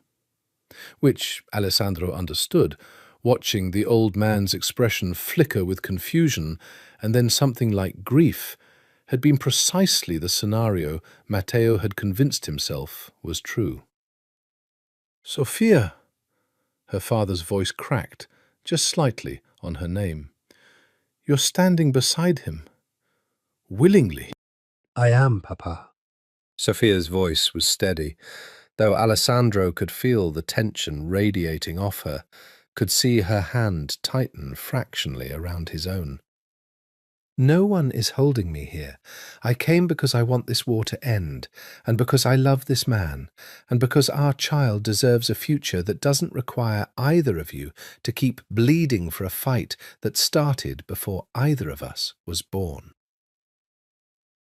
Salvatore Bianchi arrived 4 minutes later, wheeled in by 2 of his men, his diminished body doing nothing to dim the cold authority in his eyes as they swept the room and settled, with visible displeasure, on his son standing beside a Moretti in full view of both families' men. "This is either the bravest thing you've ever done," Salvatore said to his son, "or the stupidest. I haven't decided which." "It's neither," Alessandro said, stepping forward into the space between the 2 men who had spent their entire lives trying to destroy each other. "It's simple arithmetic. I've brought documentation for both of you. Financial losses, casualty counts, opportunity costs, spanning the entirety of this war's 2nd generation. I'd like 15 minutes of your attention before either of you decides how tonight ends." What followed was, by Alessandro's own later account, the longest 15 minutes of his life. He laid out, with the same cold precision he brought to every negotiation, the staggering true cost of a war that had, by his calculations, cost both families a combined total exceeding $420 million over the past decade alone. Territory lost to rival organizations who had capitalized on their mutual distraction. Legal exposure accumulated through decades of retaliatory violence that had drawn increasing federal attention to both families, and a body count on both sides that, when tallied together and read aloud in the flat, unemotional cadence of a businessman presenting quarterly losses, seemed to physically age both old men where they stood. "You've turned my life's work into a spreadsheet," Salvatore said when Alessandro finished, his voice tight with something between fury and grudging respect. "I've turned it into what it actually was the whole time," Alessandro said. "A catastrophically unprofitable feud that neither of you has been willing to end because pride matters more to both of you than the empires you claim to be protecting." Matteo, who had remained silent through the entire presentation, finally spoke, his eyes fixed on his daughter rather than on Alessandro. "And what do you propose instead? A truce, sealed by a baby neither family asked for? You expect me to simply forgive 2 generations of blood because my daughter fell in love with the wrong man at the wrong gala? I expect you to choose your daughter and your grandchild over a war that has already cost you more than it's ever given you," Alessandro said. "I'm not asking you to forgive anything, Signor Moretti. I'm asking you to be rational. Your daughter is happy. Your grandchild will be born in 6 months into a family that could either be at war or at peace. You get to choose which. I've laid out in detail exactly what continuing this war will cost both families going forward. And I promise you, gentlemen, I am prepared to ensure those costs materialize whether you agree to peace tonight or not." Something shifted in Matteo's expression. Not surrender, not yet, but the first flicker of a man doing math he didn't want to do, weighing pride against the daughter standing in front of him with her hand pressed protectively over a grandchild he had, despite everything, already begun to think of as his own. "And if I refuse?" Salvatore said, his eyes narrowing at his son. "What exactly is this threat you're prepared to follow through on?" Alessandro reached into his jacket and withdrew a thick folder, setting it on the table between the two patriarchs with the deliberate finality of a man laying down a winning hand. "Everything in this folder goes to federal prosecutors within 72 hours if either of you attempts to harm Sophia, our child, or interferes with our lives going forward. Money laundering routes, officials on both payrolls, every shipment, every account, every name. I've built dossiers on both families equally, gentlemen, because I have no interest in destroying only one side of this war. If it burns together." His voice went very quiet, very final. "I would rather see everything both of you have built turn to ash than let either of you touch what's mine." The silence that followed was absolute, broken only by the distant sound of waves against the pier outside. And Sophia, watching the 2 most powerful men in her life stare at each other across a table stacked with evidence of their own mutual destruction, understood that whatever happened in the next few minutes would determine the entire shape of the future her child would be born into. It was Salvatore who moved first, and not in the way anyone in the room expected. The old man's hand slid, slow and deliberate, toward the inside of his jacket, and one of Matteo's men, younger less disciplined than the veterans flanking his boss, twitchy with the accumulated tension of the entire standoff, misread the gesture as the beginning of an attack and drew his weapon before anyone could stop him. The shot that followed happened so fast that Sophia would spend weeks afterward trying to reconstruct the exact sequence of events. The way memory fractures under sufficient trauma into disconnected fragments that never quite reassemble into a coherent whole. She remembered Alessandro's arm sweeping across her body, shoving her sideways and down with a force that knocked the breath from her lungs. She remembered the deafening crack of gunfire in the enclosed warehouse space, amplified by concrete and steel into something that seemed to physically shake the air.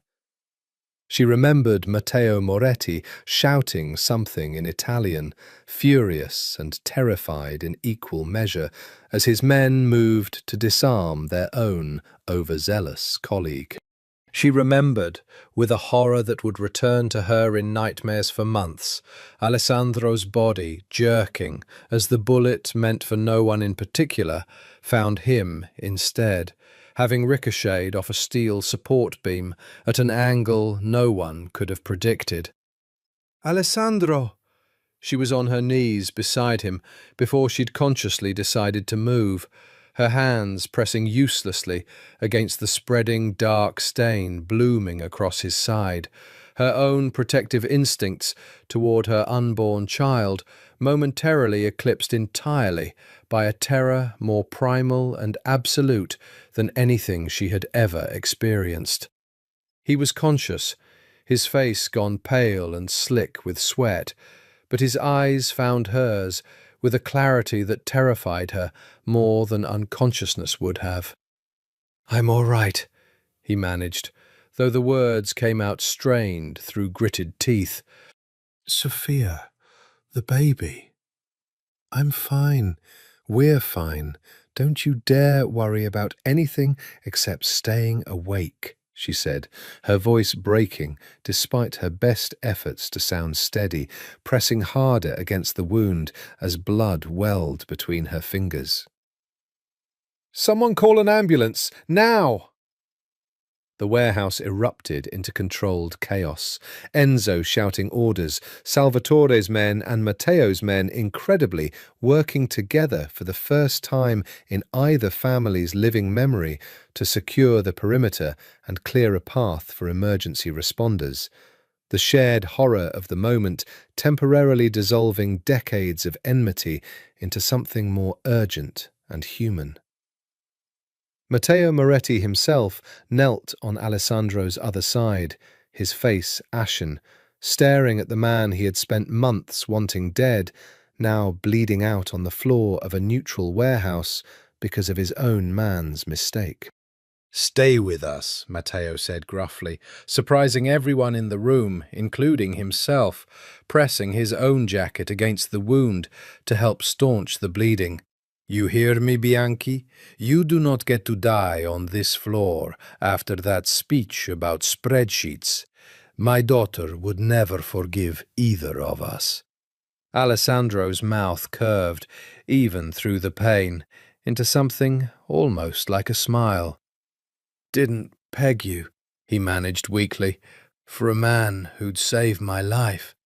"I'm not saving your life for you," Matteo said, gruff and furious, and beneath it, unmistakably frightened for his daughter's sake. "I'm saving it for her. Don't mistake the difference." The ambulance arrived 11 minutes later, 11 minutes that felt to Sophia like the longest of her entire life. Each one measured out in the increasingly shallow rhythm of Alessandro's breathing, in the growing paleness of his face, in the terror that she might lose him now, after everything, after finally believing they might actually build something worth the danger. She rode with him in the ambulance, refusing to be separated despite the paramedics' protests, holding his hand through the entire frantic ride to the hospital while he drifted in and out of consciousness, murmuring her name, murmuring apologies for a plan that had nearly gotten him killed. "Don't you dare apologize," she said fiercely, gripping his hand as the ambulance doors flew open and he was rushed into the emergency room, the paramedics finally, forcibly, separating them at the doors to surgery. "Don't you dare leave me to raise this baby alone after everything you promised me." The waiting room of the hospital that night held an unprecedented sight. Matteo Moretti and Salvatore Bianchi, seated in adjacent chairs, neither man speaking, both watching the doors of the operating room with the same desperate, helpless attention, united for the first time in over a decade by something neither of their wars had ever managed to accomplish: genuine shared fear for the same life. Sophia sat between them, one hand resting protectively over her stomach, the other twisting a tissue to shreds in her lap, and prayed to a God she wasn't entirely sure she still believed in, that the man she loved would walk out of those doors alive. The surgery lasted 4 hours, and when the doctor finally emerged, his expression carefully neutral in the way of a man trained not to give away good news or bad news before he'd fully delivered it, Sophia felt her entire body go rigid with dread. "He's stable," the doctor said, and the words seemed to physically knock the air out of the room, out of Sophia's lungs, out of the collective held breath of two rival patriarchs who had spent the last 4 hours sitting 3 feet apart in a silence neither had known how to break. The bullet fragmented on impact with the support beam before it hit him, which actually worked in his favour, reduced the velocity, kept it from doing the kind of damage a direct hit would have caused. "We removed the fragments, repaired the damage to his lower intercostal muscle, and he lost a significant amount of blood, but barring complications, he should make a full recovery." Sophia's knees nearly buckled with relief, and it was, absurdly, Salvatore Bianchi's hand that caught her elbow to steady her, the old man's face carrying an expression she had never expected to see directed at her, something almost gentle, almost grandfatherly, entirely at odds with everything she'd been raised to believe about the Bianchi patriarch. "He'll want to see you first," Salvatore said quietly, once the doctor had gone to arrange her visit, "when he wakes." "You're not angry?" Sophia said, studying the old man's face with genuine confusion. "About tonight? About all of it?" Salvatore was quiet for a long moment, his eyes drifting toward the doors of the recovery room where his son lay, alive against considerable odds. "I watched my son take a bullet meant for no one in particular tonight, in the warehouse he chose specifically to force 2 old fools like myself and your father to finally stop killing each other over a grudge I can barely even remember the original cause of anymore," he said finally. "I have spent 30 years believing that strength meant never bending, never negotiating, never showing an enemy anything but a closed fist. My son just showed me, at the cost of nearly his own life, that strength might actually look like something else entirely." He looked at Sophia directly, something almost like respect in his weathered face. "I don't know what I believe anymore, Sophia Moretti, but I know I don't want to bury my son over a war that nearly cost him his life tonight for nothing more than my own stubbornness." Across the waiting room, Matteo Moretti sat with his head in his hands, and when Sophia approached him, uncertain what she would find, she discovered her father weeping, silently, the way she had only seen him cry once before at her mother's funeral, a grief he had never once allowed himself to show in the years since. "Papa," she said softly, sitting beside him. "I almost lost you," he said, his voice raw and broken in a way she had never heard from him. "Tonight, in that warehouse, I thought, for one terrible moment, that bullet had found you instead of him. And I understood, all at once, exactly what I've been risking with all of this. My pride, my grudges, my refusal to let go of a war that has already cost me your mother's peace of mind for the entirety of our marriage, has already cost this family more than I've ever admitted to myself." He turned to look at her, his eyes red-rimmed and exhausted. "I don't know how to let go of 30 years of hatred overnight, Sophia. But I know that I cannot lose you the way I lost your mother. I won't survive burying you, too." "You don't have to let go of everything overnight," Sophia said gently, taking her father's hand, feeling something in her chest ache with a complicated mixture of old resentment and genuine, unguarded love for the flawed, grieving man beside her.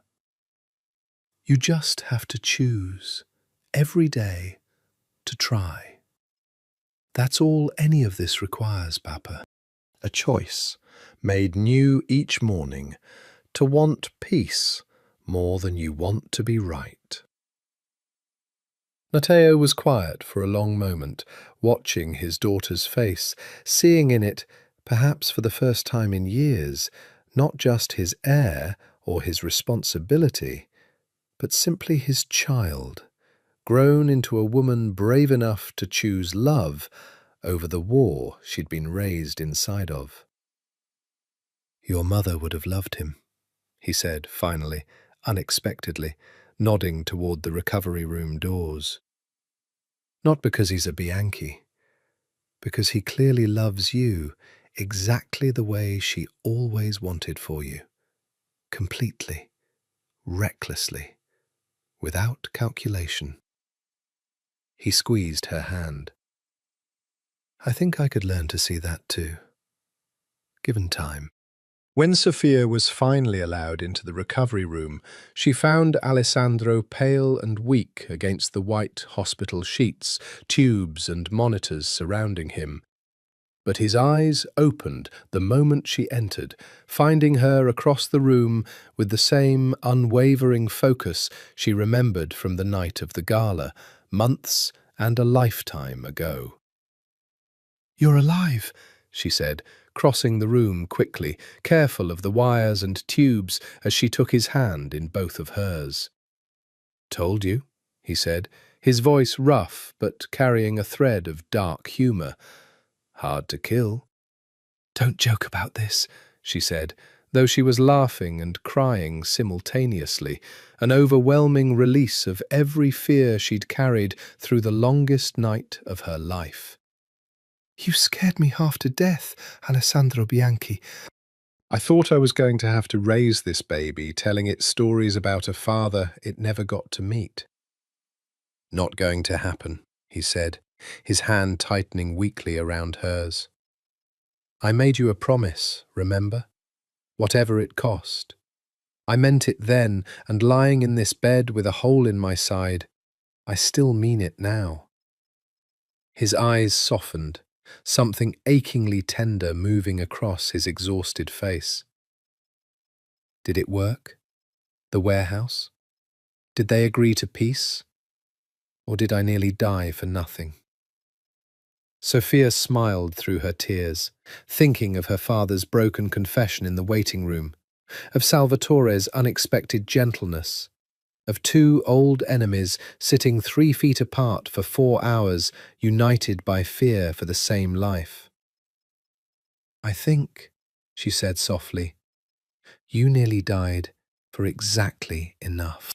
6 months later, Sophia stood on the terrace of the Brooklyn townhouse, no longer a secret, no longer hidden from either family, but renovated now into something that belonged fully to her and Alessandro, a home neither of their fathers' names hung over, and watched the late spring sun set over a garden she had spent the better part of her pregnancy learning to tend, in careful, deliberate tribute to a mother who had loved gardening and had never lived to see her daughter find any peace at all. Inside, she could hear Alessandro's voice, low and warm, murmuring nonsense to their daughter, born 3 weeks earlier, and already, in his obviously biased opinion, the most remarkable child to ever exist. They had named her Elena, after both of their mothers, a small, deliberate act of unification that had brought Matteo Moretti to unexpected tears when he'd learned of it, and had softened something in Salvatore Bianchi's weathered face that Sophia suspected hadn't fully softened in decades. The peace between the two families remained, 6 months on, exactly as fragile and exactly as real as Alessandro had warned her it would be. There had been no grand reconciliation, no sudden dissolution of decades of mistrust. Instead, there had been small, deliberate steps. A joint business venture neither family could have profitably pursued alone. A shared security arrangement along contested territory that had quietly ended the last vestiges of open conflict. Dinners between the two patriarchs that remained stiff and careful, but had, gradually, stopped requiring armed men stationed at every door. It was not friendship. Sophia doubted it would ever fully become that, but it was, unmistakably, an ending to the war that had shaped both their childhoods, replaced by something more fragile and more valuable. The possibility of a future their child would not have to inherit as a battlefield. Alessandro emerged onto the terrace, with Eleanor cradled against his chest. The sight of him, Bianchi Heir, feared throughout the underworld, reduced entirely to soft murmurs and careful hands around a sleeping infant, still capable of undoing something tender and disbelieving in Sophia's chest every single time she witnessed it.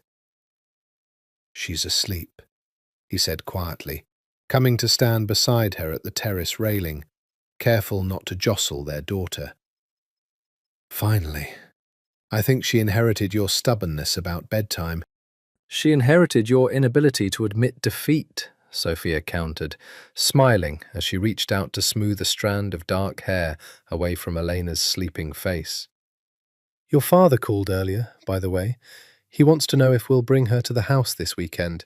He's apparently been telling anyone who'll listen at the club about his granddaughter." "God help us," Alessandro said, though his voice carried unmistakable warmth beneath the dry humour. 6 months ago that man was ready to use our daughter as a bargaining chip against your father. Now he's bragging about her to men who used to be terrified of him. "People change," Sophia said softly, "when something finally gives them a reason to want something more than winning." Alessandro was quiet for a moment, watching the sunset paint the sky in shades of deep gold and violet, and Sophia recognized, in the particular stillness of his expression, the look of a man turning something important over in his mind before deciding to say it aloud. "I keep thinking about that night at the gala," he said finally. "How close I came to never asking you to dance. How close we both came to letting the masks stay on, letting the whole night pass without either of us risking anything real." He turned to look at her, and in his eyes she saw the same storm-coloured intensity she'd fallen for on that terrace all those months ago, though it had gentled now into something steadier, something that had weathered enough together to trust itself completely. "I don't believe in fate, Sophia. I was raised by a man who believes only in leverage and calculated risk. But I think, somehow, some part of me knew that night that I wasn't going to be able to walk away from you, even before I understood why. You almost did, she reminded him gently. You left before I woke up. I panicked, he admitted, with the ghost of a rueful smile. I'd just spent an entire night falling for a woman I'd convinced myself I could never actually have. It seemed easier, at the time, to disappear than to face what that meant. His arm came around her shoulders, drawing her closer against his side, their daughter sleeping peacefully between them. I've spent every day since grateful you were braver than I was, that you came to find me instead of letting the mystery stay buried. Sophia leaned into him, resting her head against his shoulder, watching the last of the sunset fade into the soft blue of early evening over a city that had once felt, to both of them, like a battlefield they'd been born onto without ever being asked. It didn't feel that way anymore.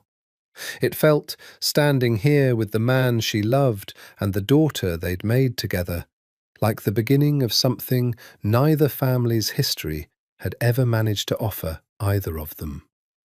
A chance to choose, deliberately and completely, who they wanted to become, instead of simply inheriting who they'd been told to be.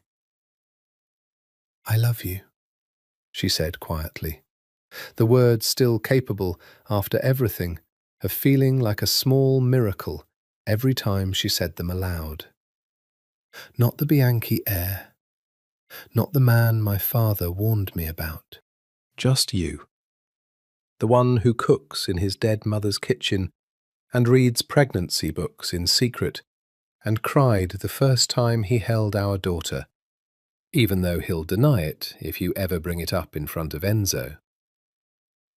I love you too, Alessandro said, pressing a kiss to her temple, his voice rough, with an emotion he no longer bothered trying to hide from her. Enemy's daughter. Braver than any man I've ever known. Mother of the only thing in this world I've ever wanted more than power. Below them, the city lights began to flicker on one by one, and somewhere far to the north, in two grand houses that had spent 2 generations at war, 2 old men sat in their separate studies, each thinking, in his own way, of a granddaughter who had done what neither bullets nor treaties nor 30 years of grief had ever managed to accomplish. She had ended a war simply by being born into a love neither family had believed was possible. Sophia Moretti and Alessandro Bianchi stood together on their terrace as the stars came out over the city that had once tried to keep them apart, their daughter sleeping peacefully between them, and understood, with the quiet certainty of 2 people who had risked everything and won, that whatever else the world demanded of them, they would face it now exactly as they intended to face everything that came after. Together, unmasked and unafraid.